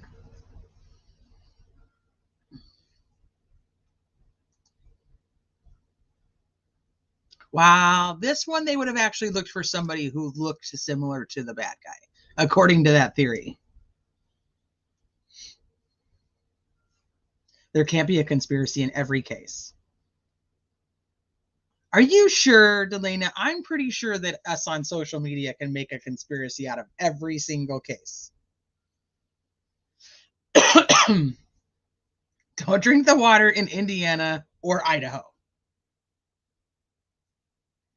I thought it was all worked out. I thought that we were on a better path to having answers until this all now comes out with, and people are going to say, this was already talked about at the beginning. Yes, I agree. It was. I think that knowing more about what the crime scene looked like, which has been really top secret, as we learn more about that, there's things to be said. You're going to have to show, why would Richard Allen have put these girls in these positions with these things? And even if you don't believe that there's any type of symbolism to that, why are the girls so different? Why are their bodies so different?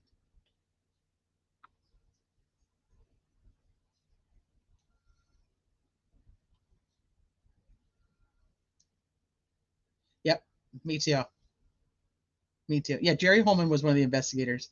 Tony Liggett is the one who requested the search warrant.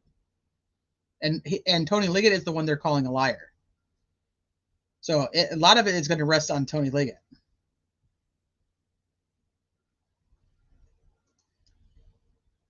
Yeah, judges are not good people. We actually were talking about this at the beginning because there's judges in that area that have now gone to prison.